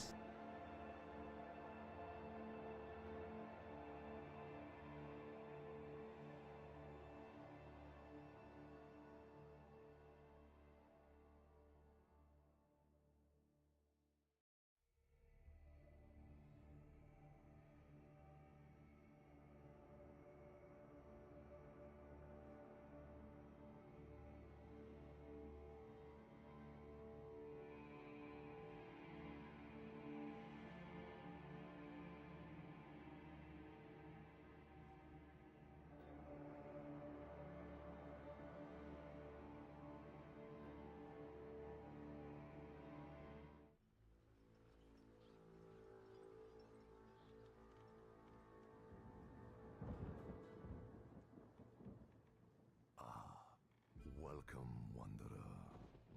I sense that recent events have brought you to me. These are strange times indeed. So many fear the inexplicable. I deal in it. And you seek answers. This will lead you to the knowledge you desire. Legends state this rune is the missing piece of an arcane construct. A mighty weapon capable of harnessing ancient power for the one strong enough to control it. But be warned, for the construct is buried deep beneath Kyrgyzstan in the ancient vaults of Zoltan Kur. Untouched for centuries, they are protected by deadly traps of Kur's own design, and guarded by his mechanical horrors. But the architect Zoltan Kur overestimated his cleverness.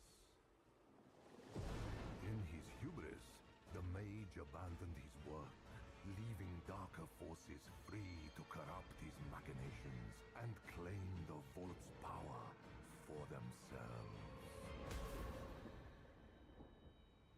The answers await you in the depths. Take the rune, if you dare.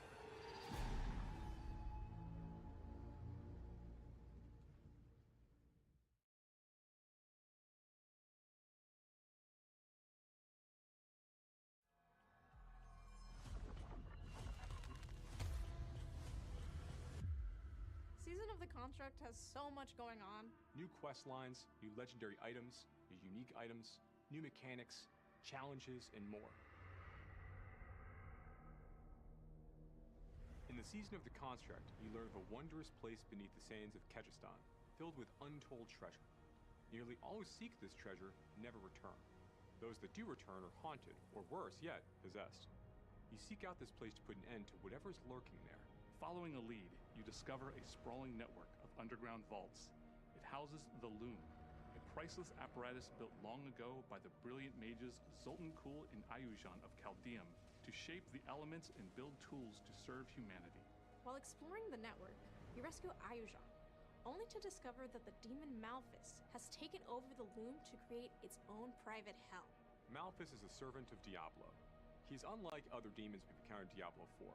He's shapeless, manipulates others, takes on forms other than his own. He has possessed one of Zoltan Kuhl's prized constructs. And you must work with Ayujan to explore the vaults, gain access to the Loom, and defeat Malphus.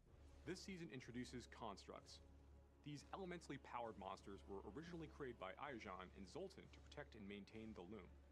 Unfortunately, Malphus has taken control of them and twisted them to his liking. They're powered by various different elements, giving them different abilities and strengths and weaknesses. You'll also find them, of course, in the vault. What the hell, Blizzard? You were too early. As players engage with the storyline of the Season of the Construct, Like- they're going to come across a broken version of the What? Seneschal during the quest line. The Seneschal is a special Let me eat something in the meantime very quickly. Just a toast. in Zoltan's direction.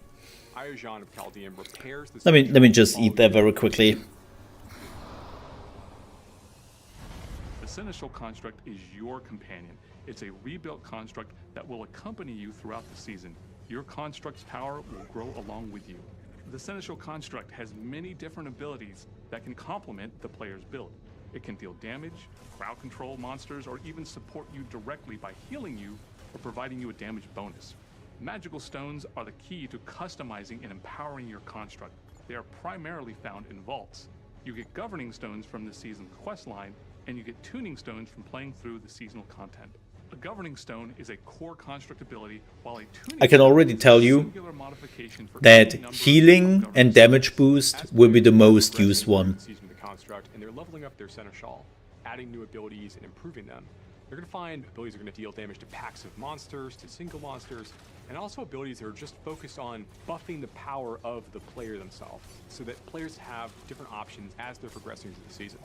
One cool ability is Auto Defense. Auto Defense summons a magical barrier around your construct that shoots down enemy projectiles. Another cool ability that your construct has is Focus Fire. It is a channeled ray of fire that can chain to multiple enemies. Use combinations of tuning stones to transform a seemingly simple skill into something truly crazy. Vaults are seasonal dungeons that are filled with a high concentration of deadly traps, where you can farm for the magic stones for your Seneschal constructs. You can find the entrances in different zones of Sanctuary. When the player enters a vault, they are met in a familiar area of Sanctuary. Then, the player teleports to the vault proper, encountering great challenges. Vaults not only have our new construct family in them, but also new traps built for this season. Players are going to discover many new hazards inside these vault spaces. You know, whether it is spinning pillars shooting out flames or other traps.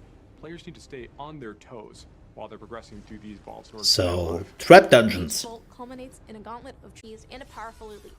If you survive that, the traps will turn off and the treasure room is revealed. If you get hit by a trap, you lose one stack of Zoltan's Warding. Zoltan's Warding is a special buff players can get by interacting with the statue of Zoltan Kuhl when they enter a vault, if they have a Pearl of Warding. Ward-woven chests are special chests players can interact with at the end of a vault if they have enough stacks of Zoltan's warding left over. If a player has more than one stack, they can open a rare ward-woven chest. Those have even better rewards. This season introduces our first stationary boss in Diablo IV. This is going to be a fight against this massive protective golem meant to watch over the vaults. The Malthus, once again, has managed to corrupt and control. Because it's stationary, it gives us the opportunity to include some of the season's new traps into the arena. This presents a lot of unique and new mechanics for the players to navigate and fight. The player is going to need to bring all of their skills and abilities to bear as they try to destroy and fight off these Malthus-controlled constructs. They're also going to make good use of their own Seneschal, make sure they remain upgraded. Like all the other season bosses before that. The Gauntlet is a new fixed seed non-linear dungeon where players have a fixed amount of time There we to go. achieve high scores by proving their might. I'm done. Any player who unlocks Tier 4 Nom nom nom nom. Torment mode can compete in the Gauntlet. The Gauntlet starts several weeks into the season of the Construct. At the Like beginning of each this week, season. The new Gauntlet replaces the current one. Unlike other dungeons, every time you and other players enter the Gauntlet that week, it will be exactly the same. Same monster positions, same affixes, everything. This makes it a fair competition. Additionally, monsters within the Gauntlet start at level 100. This is meant to test your fully leveled up and geared out build. It's highly replayable, enabling a broad set of player choices. Players can try different classes and strategies for achieving high scores. Leaderboards are a place for top players to compete. Hey!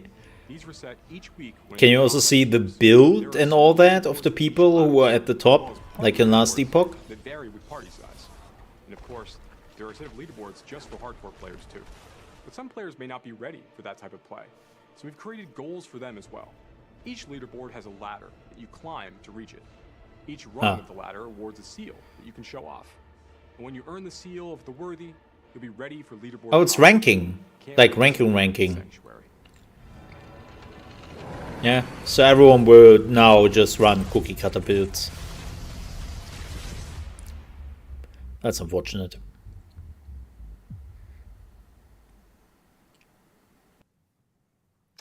Hello, Diablo community. Welcome Hi. to another Diablo 4 developer update live stream. New My studio, name I is see. Adam Fletcher. I am the community lead for the Diablo franchise, and of course, I'm joined by some special guests here today. I'm joined by Dan and Madeline. Do you guys Oh my wanna- god, her shirt. I'm Her Dan shirt is Fletcher. amazing. I am the lead designer for Season 3, Season of the Construct. And I'm Madeline James, and I'm one of our quest designers on Diablo 4. And what you guys probably don't realize, The Rodcast. maybe you do.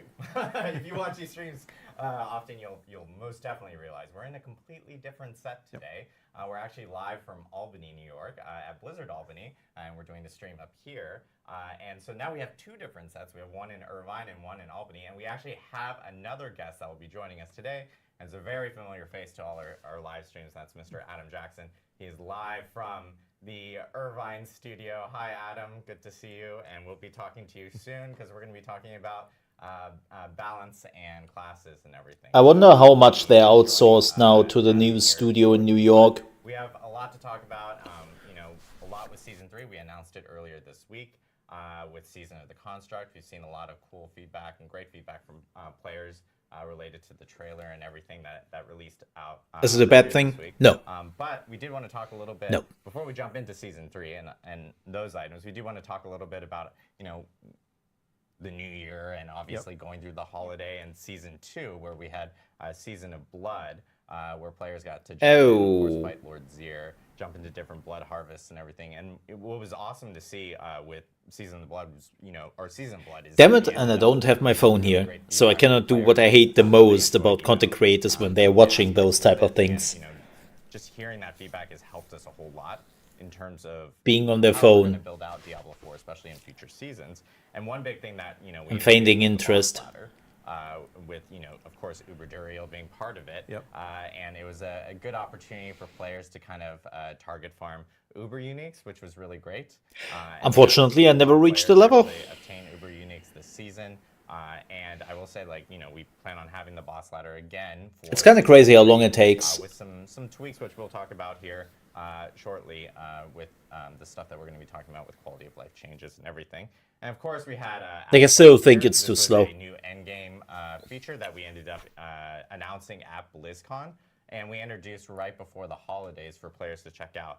And you know, I do want to give a huge shout out to the community because we got a lot of feedback about Abattoir this year, and this feedback is really important because we Again, are didn't planning reach a on level for additional it. in-game activities in the future. I will say that Abattoir Zero will not be present in Season 3, but based off the feedback we ended up hearing from players, I mean, they kind of have that in there. share in the It's just future ranks about, you know, now. maybe next iterations or growth from what we've learned with that end-game feature with Abattoir Zero. So thanks again to the community for all the great feedback with that.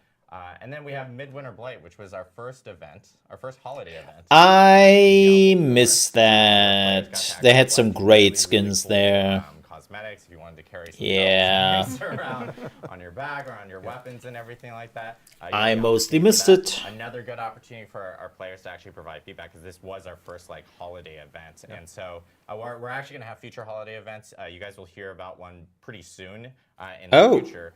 And you know, based off of a lot of great feedback, I assume you'll be Easter. seeing that feedback applied to some of these future events that we have coming forward. And of course, at the end of the year, we ended up going over kind of all the big I wouldn't stats of, mind to have the Diablo 4 Chinese launch, New and Year's a Fest. ton of people have joined Diablo 4 to slay demons with us in Sanctuary, and a lot of people have died as well. Most And so popular with that, classes. these numbers have only Sorcerer and grown, Necromancer. since we posted Yeah. late last year. Of course, Yeah. 1 million people died at the Butcher. Now more, for sure. I could Since see we that. ended up having that. We've had over 1 trillion monsters killed, which is absolutely crazy. And you know, lots of hardcore deaths for people. I can see why. Choose to play a little bit more risky and play hardcore specifically. And our two most popular classes being the Sorcerer and the Necromancer. And apparently the Not choosing Barbarian to is focus the on Necromancer. least Necromancer is a fan favorite. liked Always been a fan favorite with D2 and class. D3.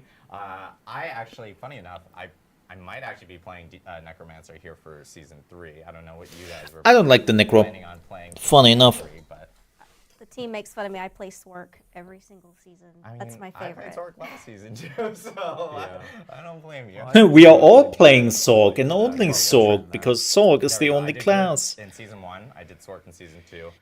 Feeling Necromancer in Season 3, so I think that's going to be my choice there. But so it was great to see all the numbers and all the stats from Diablo 4. I don't know what I'm playing with Season 3. Maybe I'm finally managing to play a Sork. Maybe I play a Rogue in Season 3. It's arriving January 23rd. Dan, do you want to give us a quick little... Sure, yeah. So Season It's of a the day before Construct, Enshrouded. is packed with a lot of content. And so there's a lot of things we're going to cover coming up. I mean, the first thing we're going to talk about is our all-new quest line that delves beneath the sands of Kyrgyzstan. Nothing good happens beneath the sands of Kyrgyzstan, so that's where we're headed. I mean, and cool. in addition to Questline will probably take as you've about seen from a lot of 3 the hours promotional to materials, finish. we in are total. now introducing a seasonal companion called the Seneschal Construct, and that is something that you can upgrade and really kind I of... am really wondering how impactful that thing will be. In addition to that, we have a couple of new... That's my repeatable biggest question activities. mark. First is the Vaults, which is an all-new dungeon type, and the second is Arcane Tremors, which is a new overworld activity. Oh. And last but surely not least, in terms of the Interesting. Season 3 package, is the Gauntlet and leaderboards. And those are coming pretty soon, but we'll give you a bit of a tease right now, I think. Yeah, so I know a ton of stuff for Season 3. Yeah. This is most definitely the biggest season yet for Diablo 4, with a lot of content. Is and it? As you mentioned, questline and story being the first thing. Why that does it we feel so dive much into. smaller than the Madeline, previous I think one? This is a good opportunity Yes. to talk to us a little bit about. I'm curious what about to that. Expect for the questline for Season 2. Absolutely. So as Dan mentioned, we have a new quest line for Season 3. In it, you are going to assist the... I love her shirt, man. From the Vaults of Zoltan Cool. Stay a while and Malthus has listen. taken over the vaults, turned them into his own little kingdom, and has turned the hazards and the constructs inside of them against their makers. I think a good question to start with is kind of why constructs. It's a little bit of a departure from seasons past. You know, Season 1 dealt with malignancy, and Season 2 dealt with vampires, both stemming from Lilith's influence. But Sanctuary is such a big place, and so many different stories and lore, where present-day Sanctuary is kind of the Dark Ages. We've had, thousands of years of different technology and magic, and this is one of those stories. We spent a lot of time I like it. discussing as a team what we even wanted to do for season 3. Give me some technology. And the story team really fell in I like love the with, theme. Mage clans. We delved into a lot of Diablo lore. We delved into the Sin War books. We delved into the Roderick Vault, etc. And the mage clans, for people that don't know, were these ancient mage societies that really were expertise in certain levels of magic. And we love the Visurai. They're typically the bad guys, typically delve into demotic magic, even though they're not, traditionally evil per se. And Visurai created constructs. They took machinery and their demotic magic and made these soldiers or these guards. Our protagonist, Ayujan, is not technically Visurai. He's part of the Ennead clan with Zoltan Kuhl. But their goal was to take these idea of constructs and make that art looks do 'em in a different amazing. way. Yeah, and Zoltan Kuhl is kind of a familiar face He for everyone is. in Diablo. He's a cool dude. Yeah. Yeah. No pun intended. Definitely pun intended. Pun intended, yes. Zoltan played a part in the Diablo 3 story, and of Yes. course we saw him in Diablo Immortal as well. Yes, Zoltan was one of the original Spoilers! heroes. Good old Uncle Tyrael gave him the original soul stones. It's like, hey, I trust you, take care of them. Zoltan went a little bit off script, and he's like, what if I made these better? And so he created his Dark Soul Stone, which was his own kind of flawed attempt. It's so funny. The storyline of Zoltan Kuhl and what he is doing reminds me so much of what is happening in Warhammer 40k right now. With the Primaris Space Marines. We're too Right. excited of you. But Zoltan And other Ayujan things knew each happening. other, in their youth Hashtag and, spoilers. became business partners. I was And like, eventually yeah. and they shared this vision of, if we can With create our own Berzarius constructs Berzarius power Call. source that's not using demonic magic Coil. as a loom, Lol. Call. these constructs can fight heaven and hell, and humanity can flourish. That looks Unfortunately, it didn't cool. go as expected. They couldn't get it right. And Zoltan was just like, you know what? I'm going to move on to bigger and greater things. This is a failure. Let's move on. And Ayujan was like, no, we have something here. Let's keep going. And unfortunately, that created a rift in their friendship. And that rift allowed for the demon Malphus to infiltrate their work.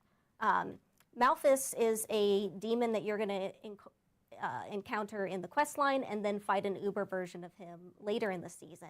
He's a little bit Spoilers! different than our typical demon. You think of, big scary guy with horns.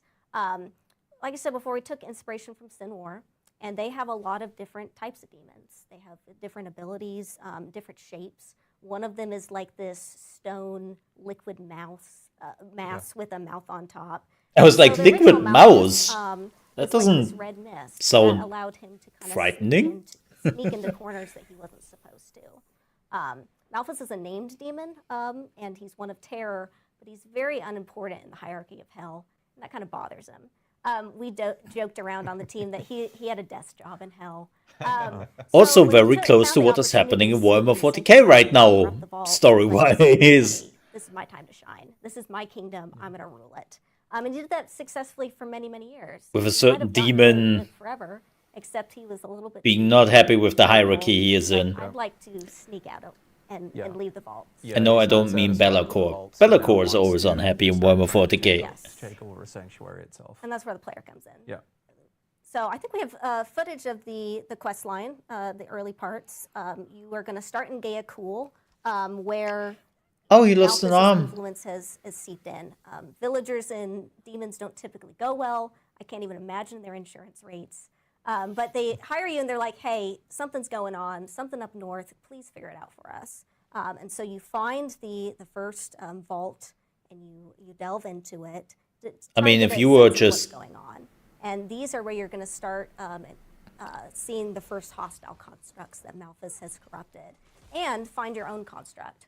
Yeah, You it's start very finding much like different Warhammer things 40k with traveling corrupting the through, and machines eventually and you're gonna find Ayujan, constructs. who's in a less perfect than Ayujan's Man. situation under Malphas's. And I'm cool with that. You eventually free him. He's like, "Thank you so much. I don't even know what's going on, but let's figure this out together." And he fixes the Seneschal construct for you. He's like, "You're probably going to need this," as we delve into and force Malphas out. Huh. Yeah, and here we're seeing like part of the quest line, like obviously building up and kind of creating yours. Lightning bolt. Yeah. Construct, yeah. I think we have footage of the Malphas fight as well. Oh yeah, we can jump into that. Spoilers! Malphas is our first stationary boss. He uses the environment, the hazards in the room, as well as his glaive to smack you around. There are different That's pretty elements cool. in the boss fight that are going to periodically switch. Like I said before, he's this red mist, but for this fight, I wonder how he's, harder he is as a possessed melee with fighter. the largest construct he could find, the Guardian, to fight you. And the loom is in the background. Yeah. So, imagine then Malphas is pretty much become like the embodiment. It's the vault itself, and the vault is now coming alive to try and kill When you delve into the vaults, it's definitely going through his literal body. Yep.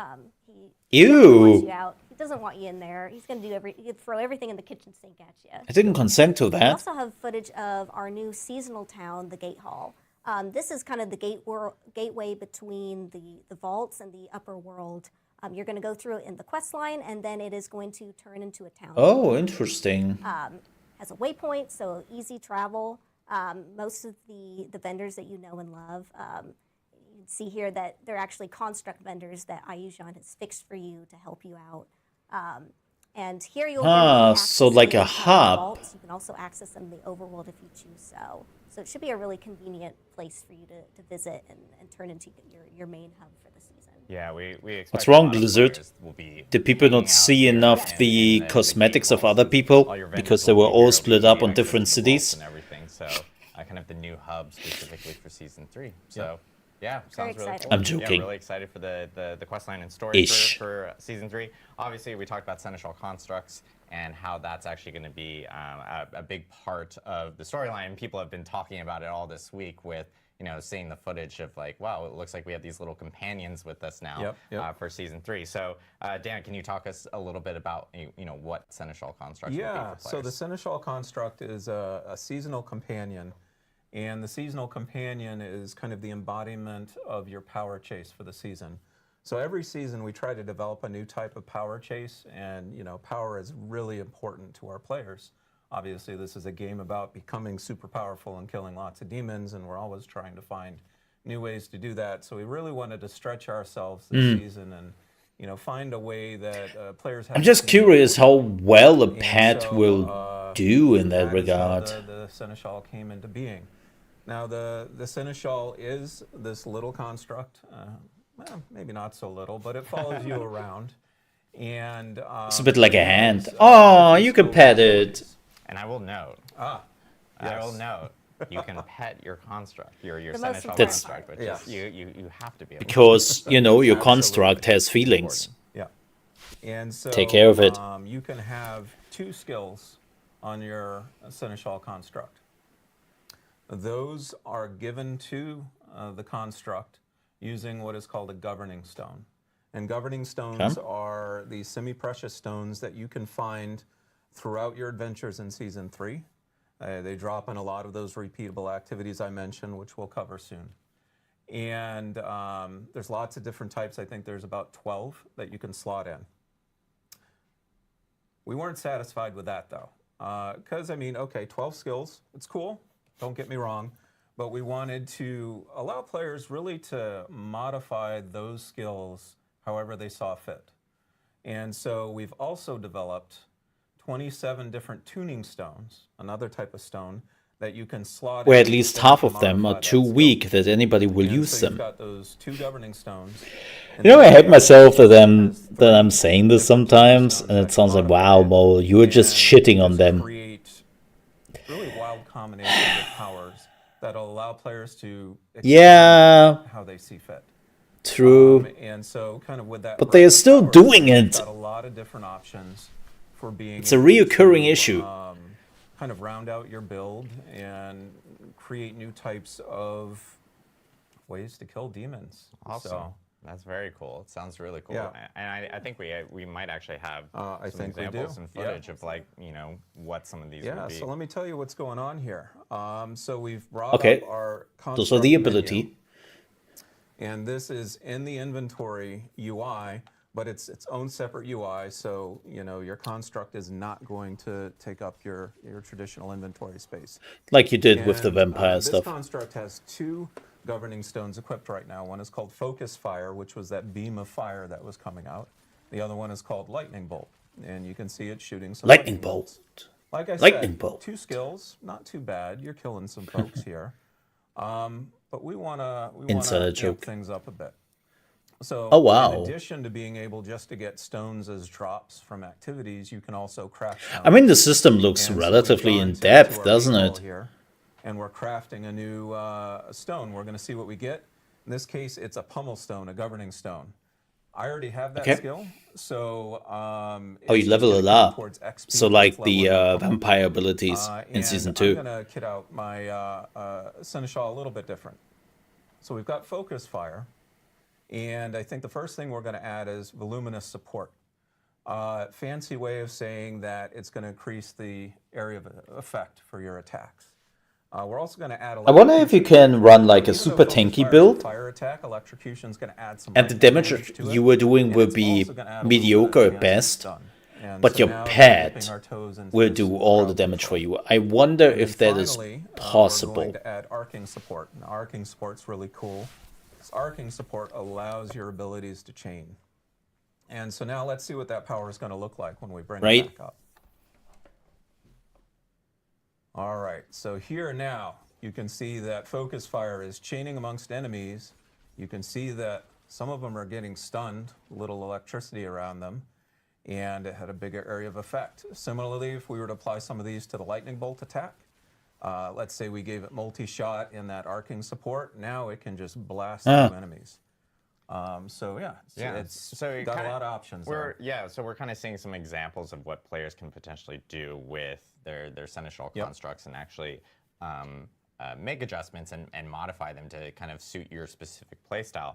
I think a big question is like, can you actually add, you know, maybe some status effects or things like Yes. that? Like, can you potentially add in a tuning stone that may make enemies like vulnerable? Dot for Yes, absolutely. build. So again, we wanted to give all of you a lot of different options to play with. We want this to be a toy that you can experiment with. And so that means that, you know, some of the examples we showed were more damage dealing, where the Seneschal is doing the damage. But then we also want to give players the ability to just kind of set up.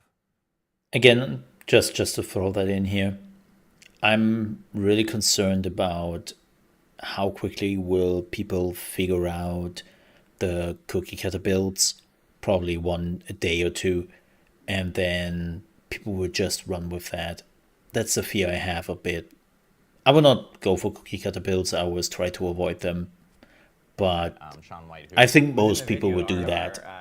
Our Dev Insights video before the actual start of the stream pointed out yesterday on social media to players that were asking a little bit more, or for more clarity on some items. But the Seneschal construct actually does scale 1-to-1 with like specific like secondary type of stats, or even Yes. or Oh, that's good. things that are Good, associated good, with good, your actual good. character. So things like attack rating or crit chance, Yep. for instance. Yeah, it was very important for the Seneschal to feel as if it That's was good. an extension That's very of you if you important. wanted Glad to that be they thought about it. Also, we really didn't want to get, you know, a Seneschal that was just outclassed when you got the level 100, because then where's the fun, right? So yes, absolutely, the Seneschal will become more powerful as you become more powerful. Awesome. Yeah, so Seneschal constructs obviously playing a huge Always reminds me of Warhammer Online. They had mirror classes, right? Where the classes, depending on which faction you were on, were very similar. And the Chaos Barbarian, I think it was the mirror of the White Lion. And the White Lion had a pad and a two-handed weapon. And the pad was scaling with the two-handed weapon, so it worked really well. The Chaos Barb, on the other hand, had a transformation and a one-handed weapon. And the transformation was not scaling at all with the one-handed weapon. So while the White Lion became stronger and stronger with equipment, the Chaos Barb basically ended to become stronger with the last level up. It was a complete disaster from a balance perspective. It took them so long to fix it. I'm not even sure if they ever fixed it. So yeah, constructs in them per usual. But yeah, glad that Blizzard thought about that. I know people would be like, yeah, well, duh. Don't say that. Don't say that. And be risk reward. So we have a lot of different loot. I think a little bit later in the video, there's like an explosion of gold, and that's just Explosion of gold. I love our dungeon explosions. designers, you know, typically with the dungeon experience, you know, you get a pop-up. Explosions? And you're like, "Oh, it's telling me to kill all the enemies. I know what to do." The dungeon designers wanted to explore a little bit of. I don't know what the I'm not sure fluff what I'm explosions are, Bane. And so they're the Watch the Harlequin TV objectives are show. vague Do a little it. bit on purpose, but typically vaults end in this what we call Oh. formally as a death room, a danger room, Oh. where it is everything is being. Man, teleportation with the Sorg must be so OP. Like We're blinking? really excited to. Holy moly. Launching traps and this is one of the danger rooms, for example. We're really excited to get people to dive into this and experiment. You know, To and obviously die Vault into Works- this. like, Get it? Tons of traps here. I know that there's some gameplay associated with like kind of avoiding them and rewards associated with those as well. Yes, absolutely. So certainly Madeline has outlined a lot of the risks associated with vaults. I mean, those hazards are going to be pretty unforgiving. But if we're putting a lot of risks Chat. in front of Give you me a guys, second here. we want to make sure there's a lot My of chat rewards. died. So you saw a little bit of it already with like. Are we still some live? of the basic I hope we are tips, still live. and the, We're still the live. vaults have been souped up, so they're more rewarding. Yeah, YouTube is than telling me just cannot from show the other chat videos. right now. But there's another mechanic at play too. And that's called Let me refresh this. so as you enter a vault, after you've cleared some of Malphas's influence out of the vault. By the way, it's great that I'm asking you a question while I cannot read the chat. I'm smart, I swear. I'm a smart streamer, okay? If you're able to find All right. a special, it's called a Pearl of Warding. We are still live? Okay, good. Yeah, I'm like, hey chat. My chat died. Can you tell me if we are still live? And I'm just realizing. Help your combat too much, but what it does is it gives What? you additional rewards, and you can see right there. There's Ooh. that glowing one to the side with the icon. Like There's a ladders. reward Nice. chest that contains extra rewards if you're able to keep that buff. Space. And so as you get better and No, better that at was the not vaults, Gladys. that That was Wheelie. Start basically challenging Wiley? yourself Wheelie? to keep the buff. Look, I've only played Portal 2 once when it came out. And so I the don't gameplay remember really becomes focused on exactly trying to make anymore. sure that you're moving as cleanly as possible through the vaults, in addition to fighting the enemies in order to get. I still remember its name, by the way, it's insane. If you make like mistakes, like I know I will make mistakes. Wheatley? I am a person that gets Damn hit it. by, like every single trap under the sun. Are there ways of being able to like help mitigate like some of those Yes, types of mistakes? you can have multiple stacks of buffs. So you know, one pearl is, I believe, 3 stacks. Yep. And so if you want to go grind the overworld activity to get the pearls, you're like, okay, I have a bunch of stacks. Literally pearl clutching. And if you don't make it and no stacks left, there were 2 chests at the end. You still always get a loot, but the super great loot comes from Solon's Warding. Yep. Got it. So yeah, so there are opportunities for players to actually get multiple chests. Yes. And you can actually have multiple stacks of warding to essentially create a buffer if you know you're planning on playing a little bit more sloppy. If or you something really like that. really want to brute force your way through, you can, but you've got to invest a little more time. Got it. No, that makes sense. That's great to know. Nobody will do that. Everyone will play on the edge with just one stack and think, yeah, I can do this. How do players actually end up? Right. So that's our second repeatable activity that I'd mentioned, which is the arcane tremors. Okay? And This is so the interesting arcane part. tremors is a new type of overworld activity that's really localized around the entrances of the vault. So remember how we were talking about Malphas, and Malphas's Oh. have become grander now that he controls all the vaults. And so all the constructs are starting to spill out into Sanctuary and cause trouble. Additionally, some new types of hazards have unearthed and are starting to appear around the vaults. And so it's your job to every so often go in and beat back, you know, all these construct invasions or incursions, essentially, that are creating the tremors. This is what everyone So I will can talk a little bit farm about this activity. We can queue up some to get level video 50. for that too. And so here you've arrived and you see basically a roaming band of constructs. And, you know, obviously it's your job to go in and kill Loot them, them? and send them back Yes. to where they came from. But Oh yeah, that too. that's not That all too. you need to do within this activity.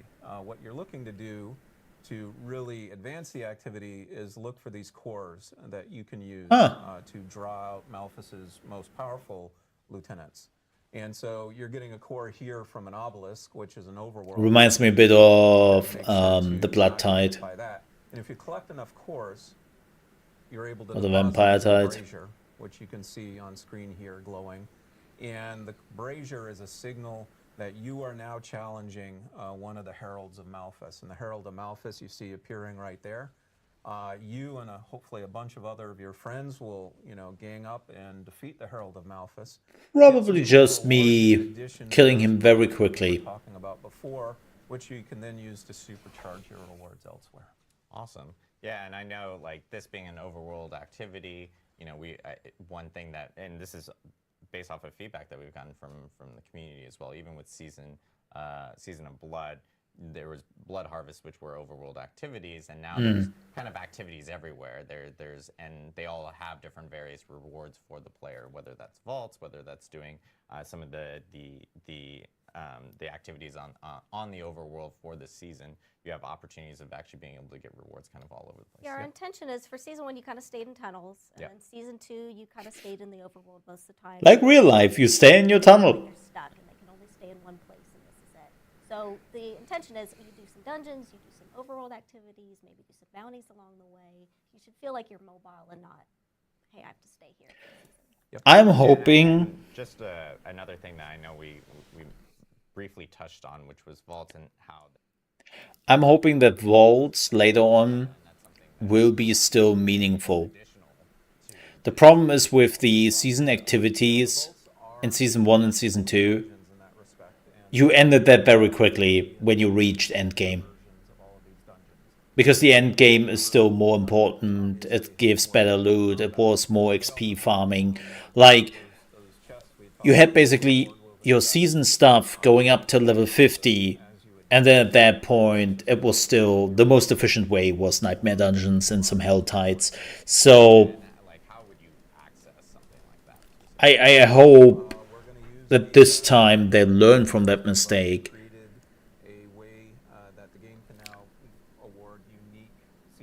And we will not have that. And so we did that because, you know, for those folks who really want to focus in on vault play, you can earn the vault sigils, and now you can target farm the vaults instead of leaving it up to random chance. Very cool. Awesome. One last dungeon, the Mega Uber dungeon. It's kind of it's very large. It's the best features of all the other vaults put into one, and that is where Malphas lives. And so you will be. I wonder how often you can get in there.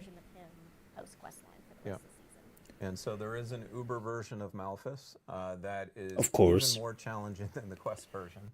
And he kind of sits parallel to the current boss ladder. So you don't need to do him for the boss ladder, but it's certainly going to be a bonus for you if you do. Awesome. So yeah, way more additional content in this season. And we have a lot of different various ways of being able to play and take your character. You can do it activities on the overworld. I talked about this before, right? Because the seasons do not add up. It just replaces the content which was already there. So cool.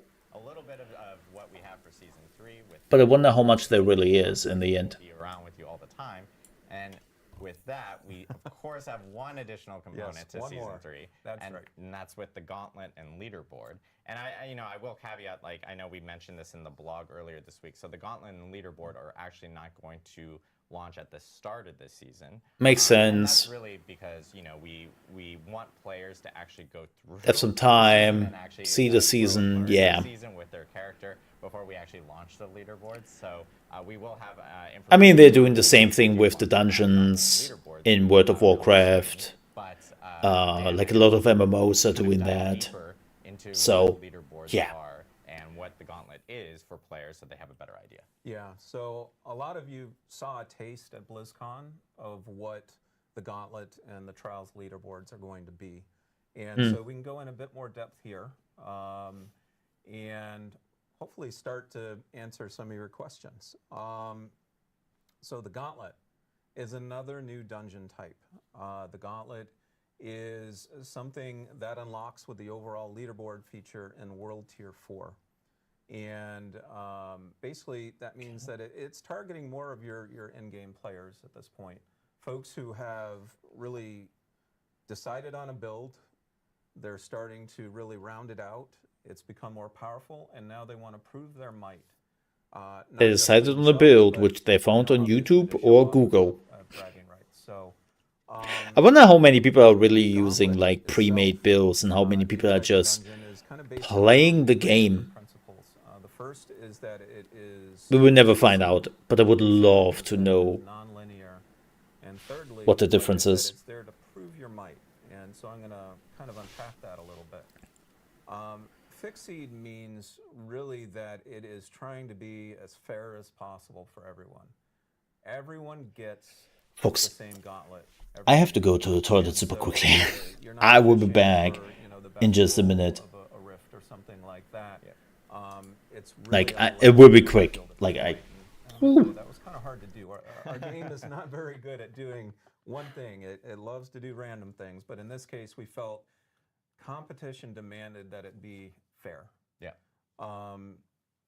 Non-linear is really all about how the dungeon is laid out. It is not a dungeon where you travel from the beginning to the end. It's not about trying to get to the end as quickly as possible. It's about the choices you make while you're within that dungeon.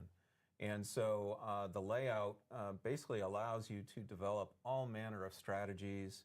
I mean, when we had people testing the dungeons, the gauntlets, there would be arguments over, or not even arguments, sometimes people would just kind of say, what was the best path you took? Oh, I think I can do better than that. And so a lot of it is trying to figure out your way through the dungeon each week. And then finally, proving your might is about killing enemies, and gathering what we're calling proofs of might, and then trying to get the highest score possible. So it's not about just going fast. Certainly going fast helps. But it's really about how effective and efficient are you at combat. And that's going to be reflected in your score. And so at the end of a gauntlet, you're going to get a score. And you're going to say, okay, can I do better than that? And we're going to say, well, you know, we've got a couple targets you can try and hit, but really you're going to be shooting for those leaderboards. Yeah. But let's circle back on strategies a little bit. Yeah. And I think we've got a little bit of video to help with that. So here's the gauntlet right here. It, for all intents and purposes, looks like a normal dungeon. But we said, again, it's World Tier 4. It's targeting level 100 players. So we're going to throw a dungeon boss at you right at the start. Yeah, and I will note, like, I know we're mentioning level 100. Technically, you can do Gauntlet before level 100. It's just probably more efficient to do it at level 100 just because it is an endgame activity that, and it will be challenging. I mean, if you think you're ready to tackle the Gauntlet below level 100, by all means. It's just, it's not tuned that way. And so here, you're fighting, you know, the Tomb Lord, and he's pretty powerful, but you're more powerful. In that case, you defeated him. Now, the cool thing about defeating that boss is it doesn't drop loot, it drops a shrine. And that shrine can then be used as a power-up to, you know, further increase your power within the Gauntlet. And there's other types of new shrines within the Gauntlet, too.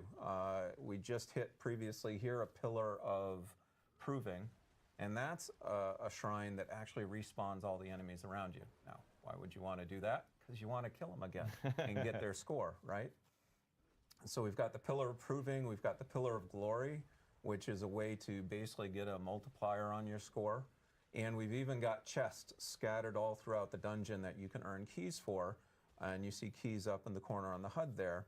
And those keys give you even additional score. So a lot of the strategy of a gauntlet is, you know, as a solo player at least, trying to find the most optimal path through it and use that as a way to, you know, take your really cool build and get the highest score possible. And you know, something we saw in the footage, obviously the first thing we ran into was a boss, like a Tomb Lord right there. And so you could technically take that Tomb Lord further into the dungeon if you want to. You're not stuck in the room. You're not stuck in the room. You can draw that Tomb Lord right next to another shrine and do a combo and then start building up even higher score. Exactly, and so that's the thing I think with gauntlets, like we're going to start to see some really, and because they change weekly and these leaderboards will be weekly, we're going to see players kind of create different combinations of what's the best way of optimizing for the best score possible. You know, taking advantage of the shrines, taking advantage of the chests, taking advantage of like, should I drag a bunch of enemies over here just because I know I'll have a shrine ready and stuff like that. So it's going to actually be really interesting to see, and I think it adds even more complexity to the idea once you start adding. Are we still talking about the leaderboards here? My God. We had a lot of fun testing this, especially in parties, because parties can then start dividing and conquering what you This is something and so we expect party scores to be frankly ridiculous. Parties, gotta play with friends. I appreciate that they are trying to explain this stuff, but some of the things they're explaining in too much details. It's like, dude, I was gone for 5 minutes, right? And we are still trying to explain to the people how a leaderboard works.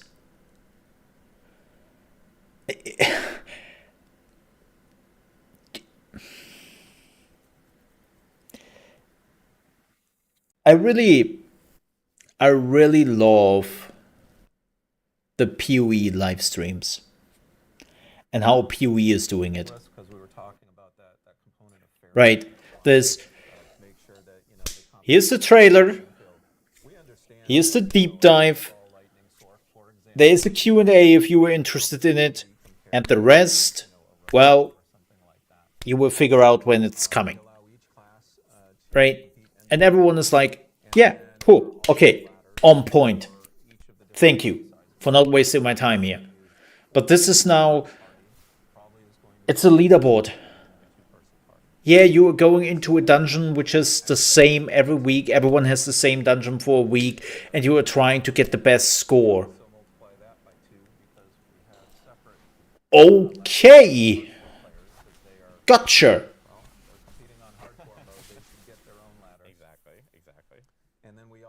I don't like, ugh. For the different platforms. Yeah, so you can actually compare yourself. If you're playing on Xbox, you can compare yourself to other players on Xbox.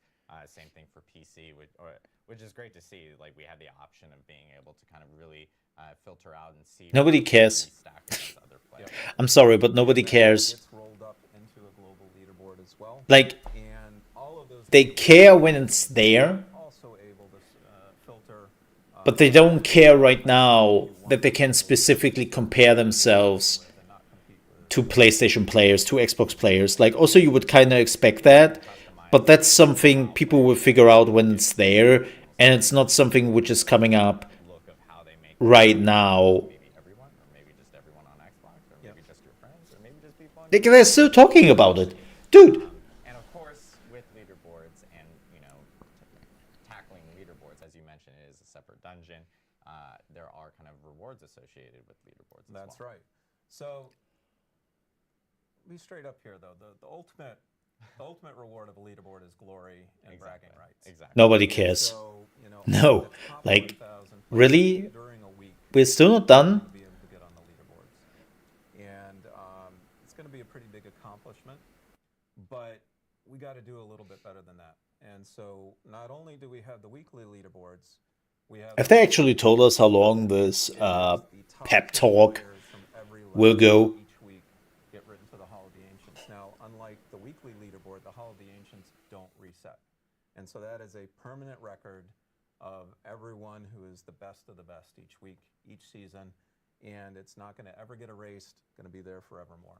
So yeah, you always have bragging rights if you ever want to show to other people, like, even if you come back like in a later season or something, you can always go like, trust me, I know what I'm doing type of thing. Yeah. But we've got some additional rewards too. We've got some neat cosmetics for folks who, you know, maybe don't. Of course, the cosmetics you are getting there will not be as amazing as the cosmetics you can buy in the item shop. I like to think of myself like I can compete, but I know better than that. I am never going to be ranking on those leaderboards ever. And so the seals are meant for players, frankly, like me, who just, you know, not ready for the leaderboards yet. And so what the seals are is, you know, let me describe it this way. So we've got that ladder we were describing, right? And each rung of that ladder is going to have a seal associated with it. And so it's a ranking. Better and better each week for that gauntlet. It's called a ranking. And start ranking up in terms of the seals that you have. And it's going to go from kind of, I believe it's called Seal of the Blooded, which is the baseline, all the way up to Seal of the Worthy. And once you hit Seal of the Worthy, now you're ready, according to the game, to be able to compete in the leaderboard. So for myself, I'm probably just going to be trying. Can we get leaderboard skins? No. You will not get any.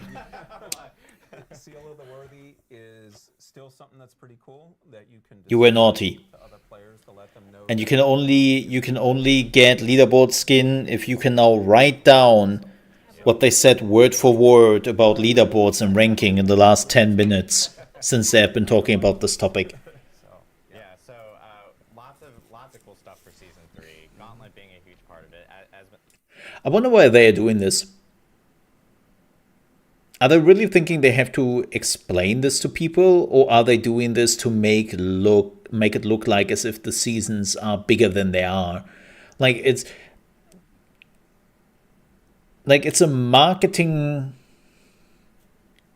presentation with information you are giving to the people, and there are reasons why you are doing it, right? That with players, but thank you guys for sharing a little bit about some of those season 3 components. Of course, with a new season, there are. I think we are done here. And there is a new battle. That was season 3.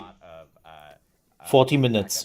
45 minutes. Some data that we actually saw from players related to season journey and some optimizations that we've kind of made to make it a little bit more friendly, a little bit better for players specifically. I know one big thing that we ended up hitting on specifically was, for instance, like one of the components for season 2. Like 45 minutes, they could have put this in 15 minutes, 15 to 20 minutes. Which made it a little difficult for some people. And it's kind of interesting that I talk about it as somebody who has been always writing the 15 to 20 minute videos, right? If you were going back to my ChaosMole channel, like most videos are 15 to 20 minutes, far too long. I'm now trying to hammer it down to like 6 to 8 minutes. And it took me quite a bit of work to do that. But it is so much fluent, so much more on the point what you try to convey. And people are not getting like bored, right? Like it's great that they have such a nice conversation with each other and hanging out. Like it's literally the you know, we had a meeting today. John was talking for at least 30 minutes. You know, this could have been a work email. Just saying. Like people just coming together to talk with each other. And I have the feeling that's what they're doing here. Even though Madeleine is not part of the conversation too much. She, yeah.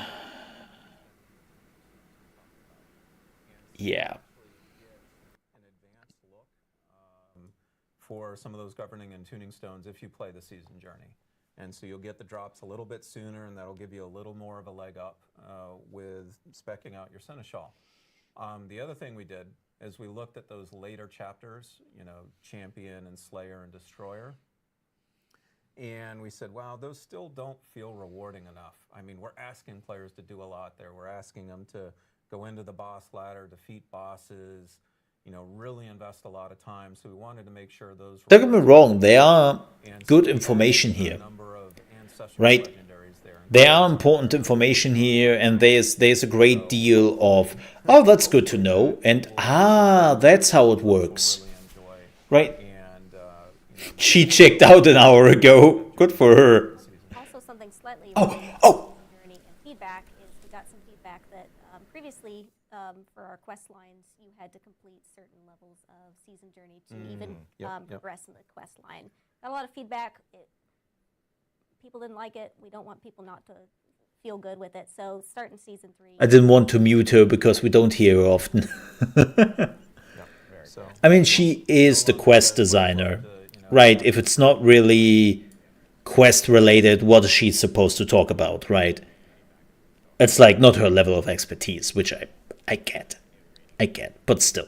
No, my point is there were some great information here. There was good information here. There was necessary information here. Like, it's all like, good. Thank you for the info. But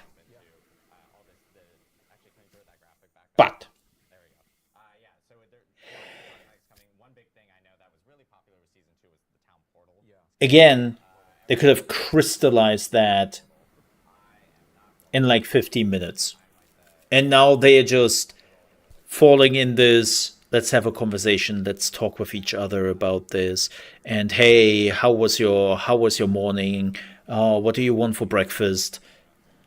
But do you know about leaderboards? Yeah, exactly. Right. It's like there was really good information here and necessary information. And I'm glad that I watched it.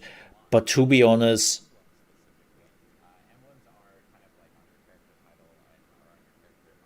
they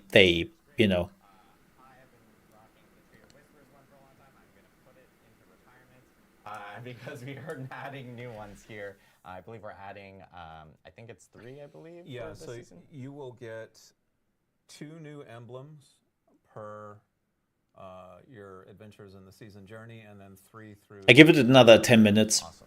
So yeah, we're adding in emblems. If they're not getting to more interesting information here, I'm calling it. At launch, and so this now gives you. And it will take a break till the Xbox Direct is coming around. Season 3, and of course, season blessings are also getting adjusted for the new season, because I know with the last season, of course, they were catered towards Season of Blood. This one is, of course, being updated for Season 3, including items that affect like tuning stones, for instance, specifically for players. So Season Blessings will be getting updated for this new season. And then I know that one thing that people, and something I mentioned in the beginning, which is the boss ladder items, that is most definitely coming back for Season 3, so players can expect to have the another ladder tackle through the boss ladder. And we actually do have some optimizations that we'll be talking about here really shortly related to being able to jump into boss ladders. So yeah, lots of stuff for Season 3. Yes. Tons of stuff for Season 3.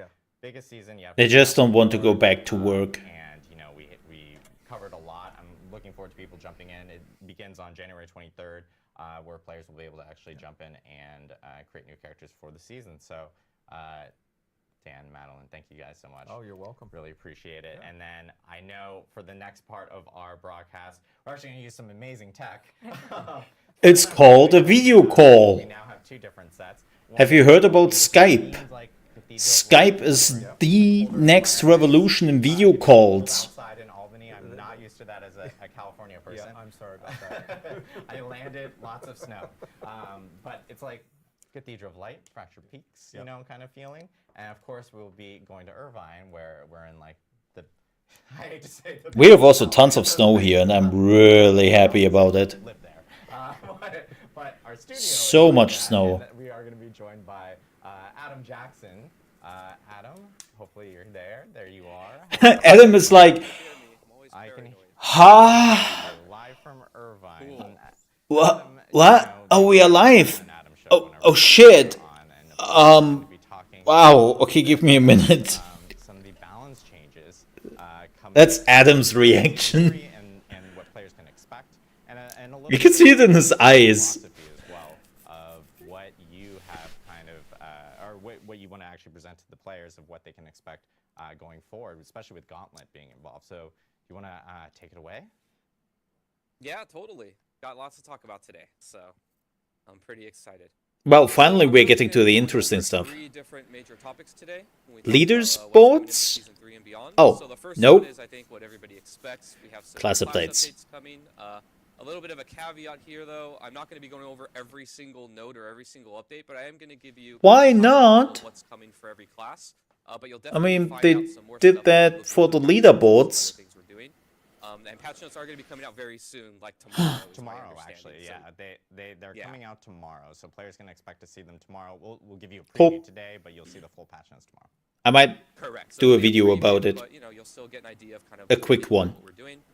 Next, I want to do a brief explanation of kind of how we currently view class balance. You know, the game's gone through a lot. We've been out for a little while. We also have the Gauntlet coming. I have an So, inkling. you know, a lot of changes coming, and we're going to be adapting to it.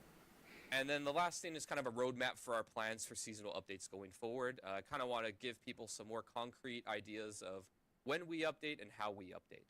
So first, we're Oh? gonna start with the class updates. So first, for the Barbarian, we got a few things going on.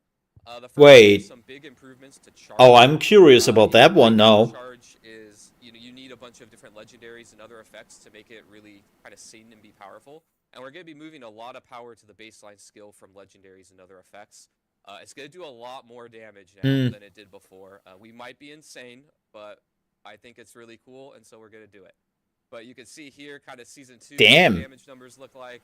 You know, did like 1,200, and then Season 3, it's like 12,000. So, you know, like... Live from a Irvine. lot of damage now. The damage numbers of Season 3. Live from Irvine, California. We're also doing a lot of buffs to key passives, such as Walking Arsenal, to kind of keep them up to date with the one that most people pick, that shall not be named. And then also we're adjusting a lot of shouts. You know, we got a lot of feedback that Shout. players don't really like Shout. kind of mandatory that Right. Okay. shouts on their bar. I played a Barbarian last season. I know how it feels. So we're trying to kind of walk this line where we want it to be fun. You can put all the Interesting. shouts on your bar, but it's not required, and you kind of feel like there's good reasons not to. So we've done some Good. changes there. I mean, the shouts are there to give the barbarian And you know, if I the were a betting man, I would fury. say I'd put my money into, you know, Charge and maybe some key passives as far as things that I think you'll be happy to see. So I think you'll be kind of happy with our So changes. finally, my non-cookie cutter builds are finally getting the buffs I always wanted to see. I like my stance. Especially if I don't want to play barbarian in the next So season. next, Cool, let's go cool, over to cool. the Sorcerer. Again, these aren't all the changes. These are just high-level stuff. First one is, you know, we know that Sorcerer players have kind of had some pain trying to apply vulnerable to enemies, so we're giving it to Lightning Spear now. So just Huh. baseline, Lightning Spear, when it crits enemies, will now make them vulnerable. So you have another avenue there that isn't Frost Nova to consistently apply it. Apparently everyone is now playing We Lightning also Spear. have some buffs to various Paragon legendary nodes that you can look forward to that kind of open up or make some things stronger. And last but not least, for you Meteor fans, Meteor Oh. build is getting quite a few updates and buffs across the board. Good, because We nobody also is using it. Are giving them a new unique that kind of changes how you think about it. Maybe I will do a Meteor build little bit. for the first So, time because it will be viable. So good. It's so good. Yeah, totally. So again here, Meteor players and Elemental Summoner players. Like Wait, one they're of the buffing Hydra again? operations, we But I can thought we also nerfed Hydra because Hydra was just space that should make you happy. too OP for not doing anything. So we've got Like quite a you few didn't have to do anything for it. You just put it down and then you were like, You know, a lot of people use Twisting Blades and Poison Imbue and things like that, and we're really targeting some of the things that people aren't using so much and giving them some love. Hmm. In particular, we're targeting range builds to make them more viable and fun. I think it's the Precision Key passive is getting a bit of a rework, and a lot of stuff coming. cool. Penetrating That's shots, exactly things what I like wanted that. to do. And we're also So updating maybe I range uniques, including Windforce, Skyhunter, and Eaglehorn. They're going to be quite a bit more usable and powerful, I think. I mean, that's the problem when you have two classes in one, right? Caltrops, which is a bit of an underused skill that we're giving some love. Underuse. And Nobody. then we got the Druid next. I love the Here we got backgrounds, some by the buffs way. Coming to various spirit boons that aren't seen as much play as others. As an example, Prickle Skin is the one that gives you some thorns. The amount there is being increased by a lot. You can see here in Season 2. Yeah, but the druid is still not a thorn user. Season 3, I think it's doing about 4x what it used to. So, So to various spirit boons that are underused. And then also Rabies is getting quite a few upgrades. We got a new legendary coming in for Rabies. That's pretty neat. And then we also have enhanced Rabies. So for all of you that love spreading your poisons among enemies, you're going to be a little bit happy in Season 3. Huh. So here again, we got some buffs. I put Rabies here, but also Lightning Storm, and we'll be showing off a new unique there too. I'm actually probably going to play Lightning Storm in Season 3 because it's got a really cool unique coming that we're going to so you'll have that to look forward to. Yes, Interesting. I'm so excited for you to show these uniques. I think people are going to probably cater their builds for those classes to some of those uniques. Yeah, they're pretty. I mean, we have uniques coming for every class. I love how every class so far has a really amazing backdrop. Last but not least, we got Necromancer. So Blood and Right. Iron Golems. And Necromancer is just, fun fact for those well, who didn't know, but the Bone Golem, crypt.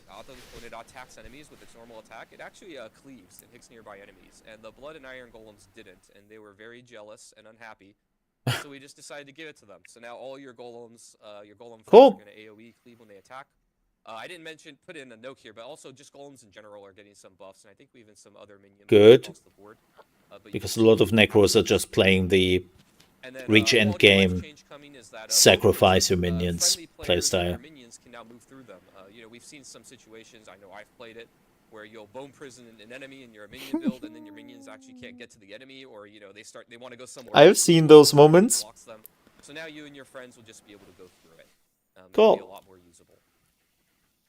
And then we got a lot of Bone Spirit upgrades, including a redesign of one of the aspects, which is the aspect of Swelling Curse. I think Bone Spirit players are going to be really happy.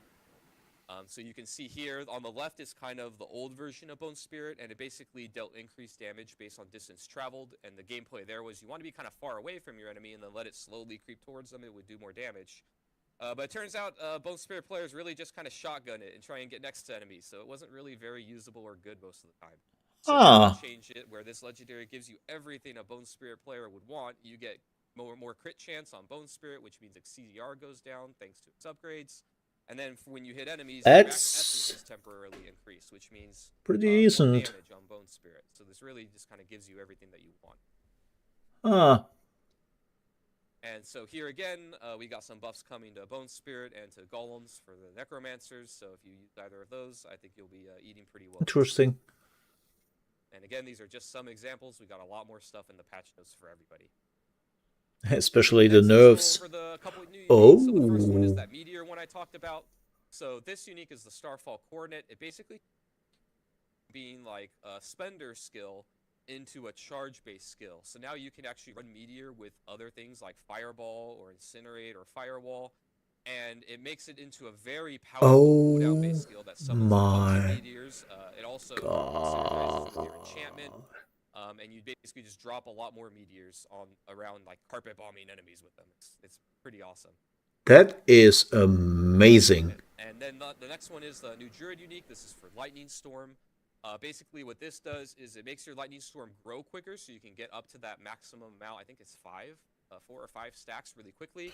And then also when your lightning bolts crit, an additional lightning bolt will come down and do more damage. And that additional lightning bolt also, it's still a lightning storm lightning bolt.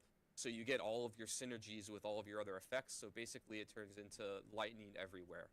Combining with all the other lightning-based legendaries and stuff. I love that they're going a little bit crazy. Next, now that we're done with the class updates, I kind of want to talk a Wait, little that's bit about all? how we've been viewing class values and how we're going to be thinking about going forward. He's fast. So one of the things that we've been talking about a lot on the team is kind of thinking about how should we be I like him. the game when it comes to buffing and nerfing classes and builds, and then also how often should we update it. And I kind of want to get a little into the weeds here to understand where we're coming from. Okay. So first is that we want to balance kind of two competing concepts that are always at odds with each other that we believe players want that really make for a fun game and a fun Fun and power? But this is honestly kind of true for most games as far as when they update when it comes to balance. I mean, it's So the first one is we believe that players really want to feel like you all can have fun with powerful builds that you discover. Kind of a core part of playing these games is That they think discover outside the box, on you YouTube. discover something, or maybe even you follow a guide, but you find something that's really cool and awesome, and then you want to go wreck demons and kill stuff with it, right? You want to feel like you have this sense of permanence where you can make something, it's going to be cool, and you can go and have fun with it. But then on the flip side, here we also believe that players want the meta to refresh so that the same things aren't obviously the best choices forever, right? Looking back at Season 2, easy thing to point to is Ball Lightning, right? Ball Lightning was really fun and awesome. Newsflash, it was also kind of bugged. Yeah. But, during Season 2, a lot of people had a lot of fun with it. But we believe that, if we just kept things like Ball Lightning or Hoda Barb or these things that are really powerful for many... Everyone is using Ball Lightning. Not only Sorcerer players in the case of Ball Lightning, but even players of other classes would start to feel this kind of gravitational pull and a lot of pressure to play the things that are obviously more powerful than other things. And then players would start to feel pigeonholed into being forced to play very specific things. And so kind of this dichotomy of these two competing factors where you want to have a sense of permanence and finding things and having fun and not being afraid that Blizzard's going to take it away from you. But you also want to have a sense of, the same thing. No, Blizzard, please don't take it away from me. It's the only thing I have. For your feedback, and everybody's just playing the same things, and you feel like not everything is viable, right? So, in this vein, some of the larger changes that you're going to see in Season 3 that are kind of bug fixes or nerfs, and before a lot during BlizzCon and before we've talked about how you want to give players a heads up of what's coming. So these are the things you're going to see at the launch. A head start? They're having their power lowered. The first one is a week? Less than a week? 4 days? 5 days? What is it? Too much damage, obviously. Thursday, Friday, Saturday, Sunday, Monday, Tuesday. Okay, 6 days. Unique interactions. That's made them very powerful. Twisting Blaze, again on the Rogue, and Poison Imbue have had some interactions that we're cleaning up that makes it do more damage than was intended. Overpower gets a nerf. Yeah, that was to be expected. Too easy to achieve, too much damage. It was overpower basically became stronger than crits in certain situations. Where you can kind of apply a dot or some effect, and then something else does damage based on the dot, or some dealing damage on something else, and then that damage double dips, and then just goes into crazy town really quick. So we're nipping that in the bud. What? I've never heard of that. Violent Hammer of the Ancients, which is one of the upgrades that you can get, was always being applied whether or not you had it, and we're cleaning that up. So basically, everybody would always take the other upgrade, and then they were getting both. And then Overpower, this is more of an oversight, not a bug, but it was kind of just too strong in general. If you remember when Season 2 launched, we redid all the combat math in the game, and back then Overpower, nobody was really playing it. And then we really wanted to give it some love, and we definitely did. So it's a little bit too strong right now, and so it's just getting toned down. And now next I want to talk about our season roadmap. Kind of, when we were talking about how we think about how often we should update the game, we wanted to let you, the community, know kind of what the conclusions we came to and what we're going to be doing. Okay, 2 updates per season. Our plan is to update the game twice per season when it comes to class balance and really class updates. We're going to do one update at the launch of a season where you're going to see more kind of large-scale things. The meta is kind of expected. Similar how other games are doing it, like PoE. Mid-season update, and that'll come somewhere around the center of the season, depending on the exact dates of patch cycle. So you'll get a little bit smaller of an update. Well, Last Epoch is also doing it. It's a good thing to do.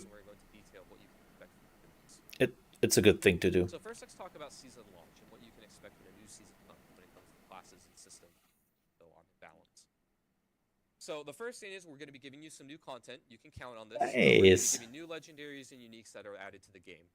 The amount that we do can be variable, but what we can commit to is that every class should be getting folks, I will be back in just a second. I will be super quick. Some amount of new uniques that'll give you new toys to play with. Next, there are balance updates. We'll be doing both balance and design updates for all the classes. And by design updates, I mean, some more in-depth things where we change around functionality rather than just moving numbers up and down. Again, the amount is variable here. It kind of depends on the needs of the game at the time and how much other stuff that we're doing. But as a general idea, just so you can know what to expect, we plan to do many buffs to things that are underperforming, a few nerfs to the things that are really overperforming, and then bug fixes, which can honestly be both buffs or nerfs, depending on what the actual bug is. And then we also plan to do other game updates. You know, our team isn't really only just doing classes. We also look at monster balance and feel. We do systems with drop rates and things like that. How quickly players can get things that let them have access to different types of content, all of that. So you can expect that at All right, the I'm end of the back. season.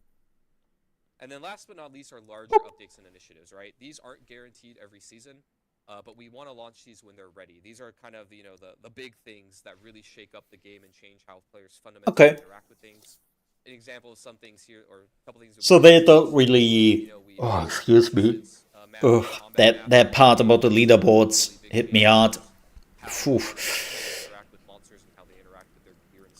So they're not changing the cadence. Good. I was kind of worried that they are announcing that they are now extending seasons to 6 months or something like that. I was like, whoa. All those larger updates and initiatives, well, and you can expect these kinds of things going forward in seasons. But again, not every season. Just depends on when it's ready to come out.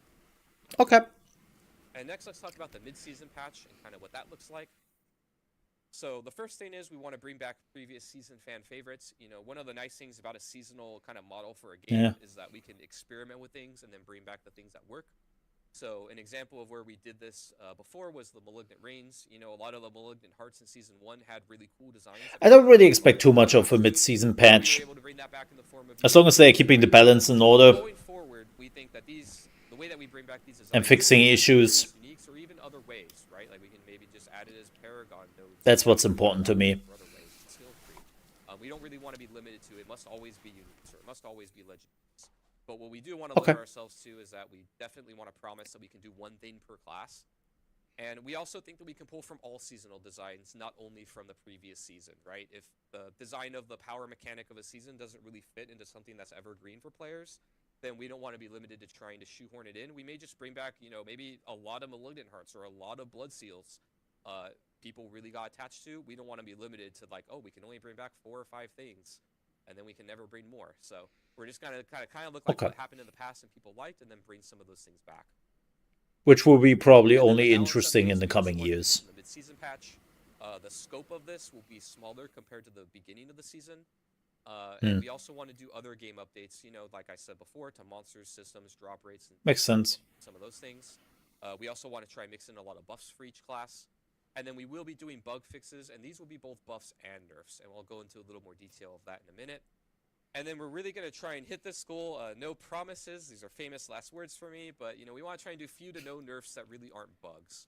And our kind of thinking and philosophy here is that we know that unlike the beginning of a season, players spent a lot of time farming for these things, and we don't want you to be scared of making powerful stuff and then knowing that we're going to take it away if it's too strong, right? And we want to have a sense of permanence. Let's be honest here. Nobody plays PvP because Blizzard dropped the ball completely on that.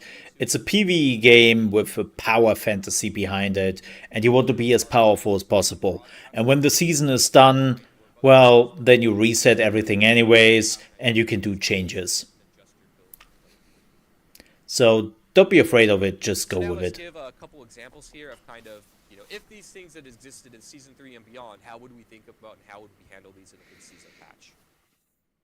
So, you know, in Season 2, like I mentioned before, the Hammer of the Ancients, this upgrade, Violent Hammer of the Ancients, was just always being applied, right? Basically, overpower builds were just getting 30% more multiplicative damage for free. Yep. It was a bug, not intended at all. This Unfortunate. is something that we would fix in a mid-season patch. So, like, if this happened in Season 3, you could expect that in the mid-season patch, we would bug fix. I mean, it's a bug, yeah. It would be a nerf to that build. On the other It's hand, not really a a little bit more complicated. nerf. So if you remember Ossified Essence, you Necromancer players, this was your key passive, and it was really, really, really good. It basically says that your bone skills deal more damage based on each point of essence you have above 50. The gameplay here that we had intended was, you know, you try and increase your mass essence, which is a fun little itemization game that you have. But then you also have some gameplay of trying to only cast and then get back to max as soon as you can. So you care about resource regen. Like, there's all these cool gameplay and itemization things going on. What we didn't anticipate, though, was that players would get as much max essence as they were able to, or that they were able to keep it as high as they were able to. Those are really just oversights on our part. So then in Season 2, you know, we nerfed this by 50%, a whopping 50%, and I still think this is probably one of the strongest key passives in the game. That's how good it was. It's really good. But, you know, it still keeps all the gameplay that it had before. So what if this existed in Season 3? Well, here, this would kind of be more of a question mark for us. We may fix it in the mid-season patch. We would definitely fix it at the start of next season. But technically, this isn't a bug. It's just something that is just really strong that we kind of had an oversight about. Here, we would be looking at, community feedback. How badly is it warping the meta? Are other builds in Necromancer really not able to function at all because this one is so much better? We'd be looking at more things like that are qualitative types of feedback, and then make a judgment call there. And, in these cases, this is where it gets really noodly. Sometimes we may be wrong, but we're going to really try and lean on the side of not changing unless we really feel like it's needed to keep the game healthy. Okay. So, again, kind of a recap, a TLDR. First, our strategy here with players is to communicate early and communicate often. We want to let you know, particularly when it comes to nerfs, what's coming. Communicate early, communicate At the often. start of the season, you can expect some new content in the form of legendaries and uniques. We'll also be getting some more in-depth. You can do it, Blizzard. Updates, You can do it. Updates to things that we feel I know you can. I believe lots in of you. buffs, few nerfs, but bug fixes that are both buffs and nerfs to keep the game in a healthy state. And then in the mid-season patch, you get new content in the form of previous fan favorites from other seasons. And then we will be doing a balanced patch. It'll be a bit smaller. It'll be mostly buffs, and then bug fixes that are both buffs and nerfs. And hopefully few to no design nerfs is what we're going to try and commit to. And so again, the reason why we're doing this is we really want you to know kind of where we're thinking, and we want to try and commit to concrete things when we can. And this is something that we feel we can commit to you as far as what we bring to Diablo 4 going forward. Again, last thing is that, we are open to feedback on this. This isn't set in stone that forevermore we'll be only doing 2 updates per season when it comes to balance. We're trying to find that right amount of time where you feel like you can experiment and have fun, but the same thing isn't strong forever. So, please give us your feedback. Let us know what you think. But this is how we're going to start, and then we're going to go from there. So thank you. Awesome. Thank you so much, Adam, for going over all the balance changes coming for Season 3, along with the roadmap, which was really important.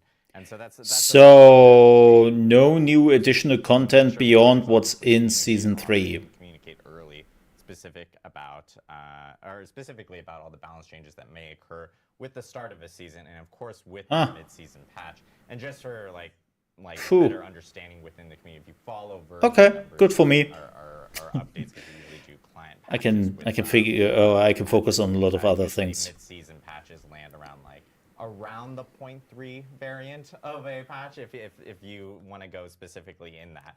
We do have And now you're wrapping up, right? Quality of life items that are also coming within Season 3 that we do want to get into before we jump into Q&A. And we did want to tackle some of these because these are really big, and these are based off of players and what they're telling us, and of course things and improvements that we've already talked about beforehand that are now actually coming into Diablo 4.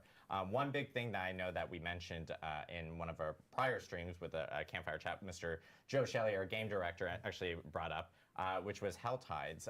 Helltides was, something we learned. Phew. Okay, so now we are talking about quality of life. I hope they are talking a little bit more about stuff they haven't mentioned already in the article they released a few days ago. That would be really nice.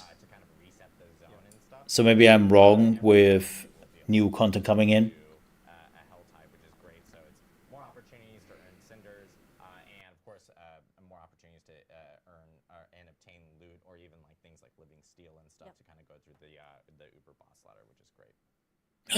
They missed a space here. This is a controversial topic because I don't know how people actually pronounce this, but I've always called it WASD. Other people call it WASDA. Some people call it WASD. We need a pull-up stat.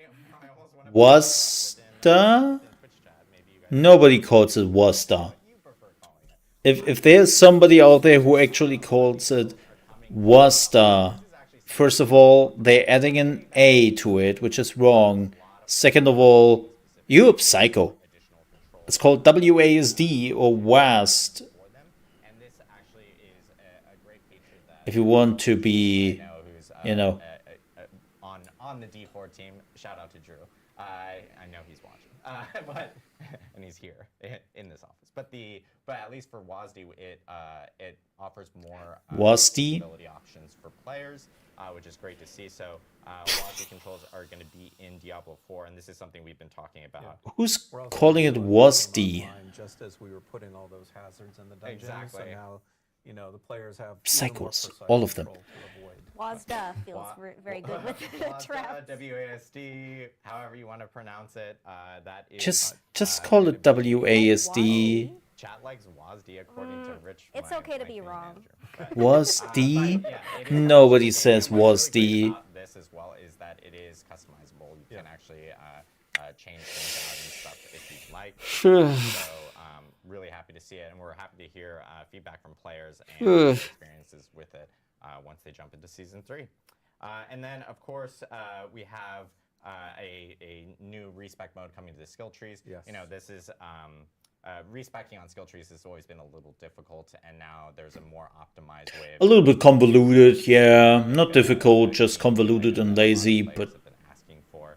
This kind of goes hand Sure. in hand with the opportunity of actually taking your whole Paragon board and completely resetting it before, as opposed oh, to doing it one by one thank again beforehand. God. Yeah, there's more opportunities to actually. Ooh, I didn't do it too often Fashion with this. in my Paragon board, but especially with the homebrew one this season. Oh, Console players.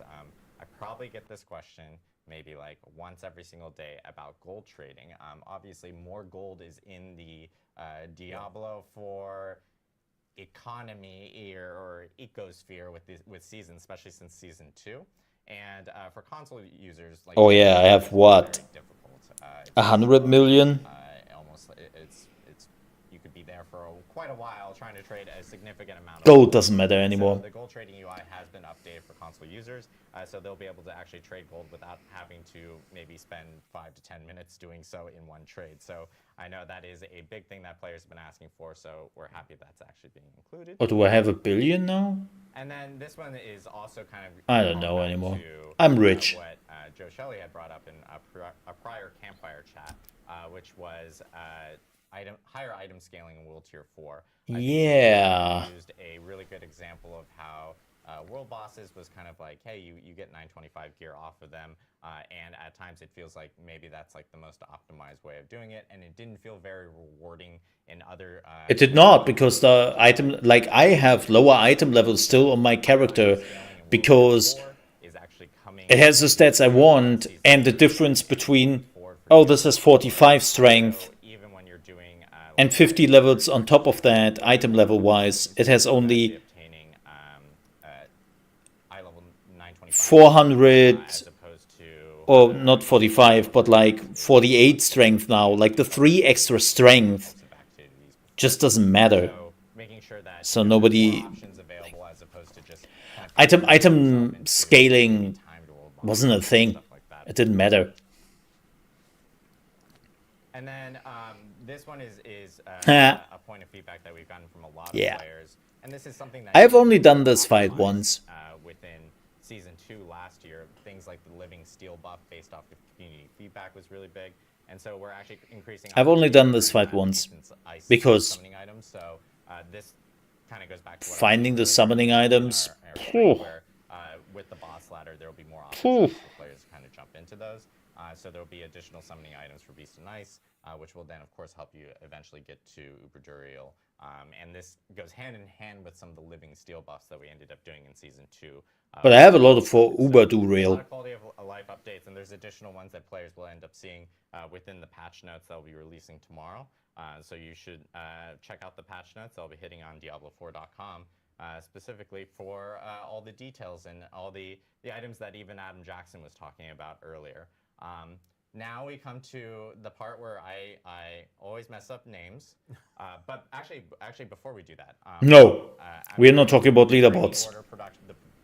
Our wonderful production group here is going to be like, "What's wrong with you, Adam?" One thing I did want to call out is we actually have a new promo for Twitch starting with Season 3, and that is our support a streamer promo.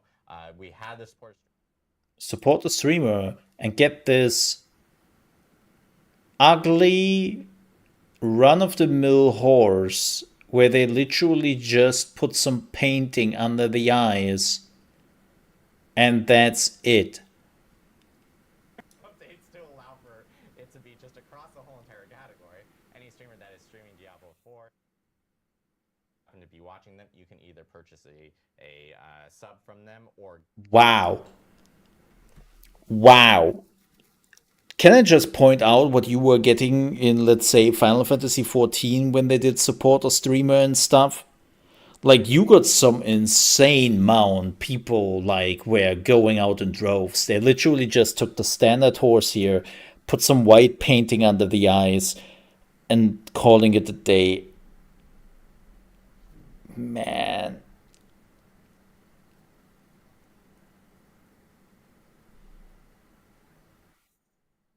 Like, this is what I hate so much, right? It's this, some executive was like, hey, have you heard about this PR thing you can do on Twitch, support a streamer? Oh, people love to spend money on that. We have to get into that. We have to get into that. But that would mean we need some designers and some artists to actually create something we can give the people. What? No, no, just take the standard skin and put another color scheme on it. I don't care, make it cheap. At least we are getting into this PR thing. I hate that so much, man. I hate that so much. It's a deep question, but I think okay. So I guess we'll start with, because there's like a long history of balance, right? I think there's actually a very good story, and we could start even before launch and going into launch and how we thought about things. Okay, I will be honest. This is it. I don't need their life stories now on how they do things exactly here. This is not interesting at all. I'm done here. Whew. Man. Okay. We know now what we are getting into. I think we should take the time to talk a little bit about leaderboards here, because I think Blizzard didn't really give it the time it deserves. So leaderboards. If you didn't know, leaderboards are coming, and they are pretty awesome. Like, you can actually use leaderboards to fight for the top spot. Right. I don't know if you understand the concept of a leaderboard really, but it's really unique. And you are basically climbing up a board in the ladder. Holy shit, Blizzard. Holy shit. No, like, from what I've seen here,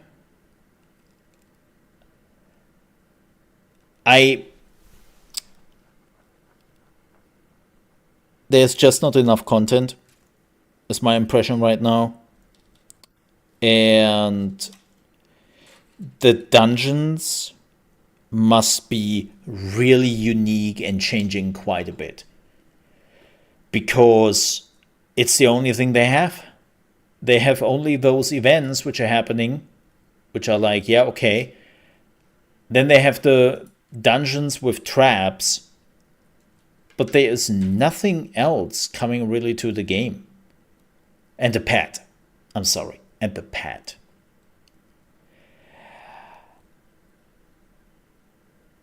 I give this a week from the infos we have right now. Again, I'm hoping to be wrong. Like, people are always like, man, why are you so mean, Mole? Why do you want this to fail? I don't. I love Diablo 4. I have hundreds of hours in Diablo 4. I want more Diablo 4. But it's just, I'm playing other action RPGs. I know Blizzard is sometimes surprised when you tell them you are actually playing non-Blizzard games. But I play other action RPGs, and they just have a better seasonal system. And I'm really interested in what will happen next month with Last Epoch, which will have the first season with the release, or close to the release of the game. Now, it's the release of the game, so I'm pretty sure they will focus on a lot of other things first. and there is a lot of new content coming to the game with the release. But starting with Season 2, I'm really curious to see how Last Epoch is doing. Yeah, it's kind of crazy, right? D2 remaster. I sometimes hear that the seasons and the stuff they are doing is much more thought out. The moment they're announcing a new expansion for Diablo 2, that would be insane. They won't, because that would completely compete with Diablo 4. They would not do that ever. But just in general speaking, like Season 3 looks cool, but Blizzard, or companies in general, not just Blizzard, companies in general have a tendency to make everything look bigger than it is. Giggity.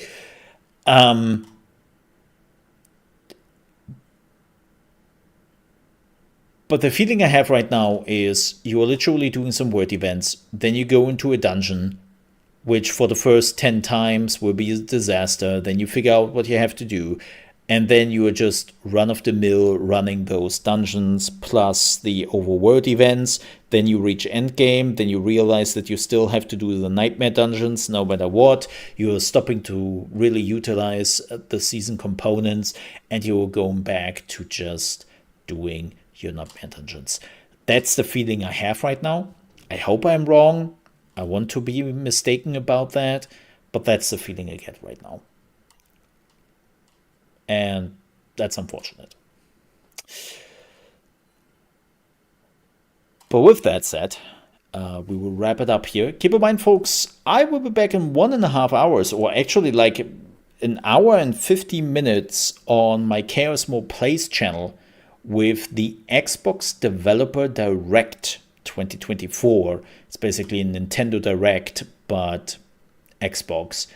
And we will watch that there. It will end up on my React channel if you miss it. And the VOD will be, of course, available. For the Mole RP channel, we might be back tomorrow with Pal World. I'm thinking about putting Pal World on the Mole RP channel, because I think that would be the best fit for it. I guess. We will see. Yeah. So, looking forward to that. And the next week, well, we have the Diablo IV Season. Yes, I would definitely check it out there. And of course, we have more videos to come. Thank you so much for watching. Please don't forget to leave a like and subscribe to the channel if you want to see more in the future. And with that said, stay safe. Till in an hour for the Xbox Showcase. Bye-bye. Ka-ching! The Xbox Showcase, by the way, quick note, throwing that in here, is already, well, live, so to speak. You can go right there if you're clicking on the link and you just want to wait. Also, leave a like there very quickly, so to boost the algorithm. Yay! I would appreciate that. I see you in about an hour. Bye-bye.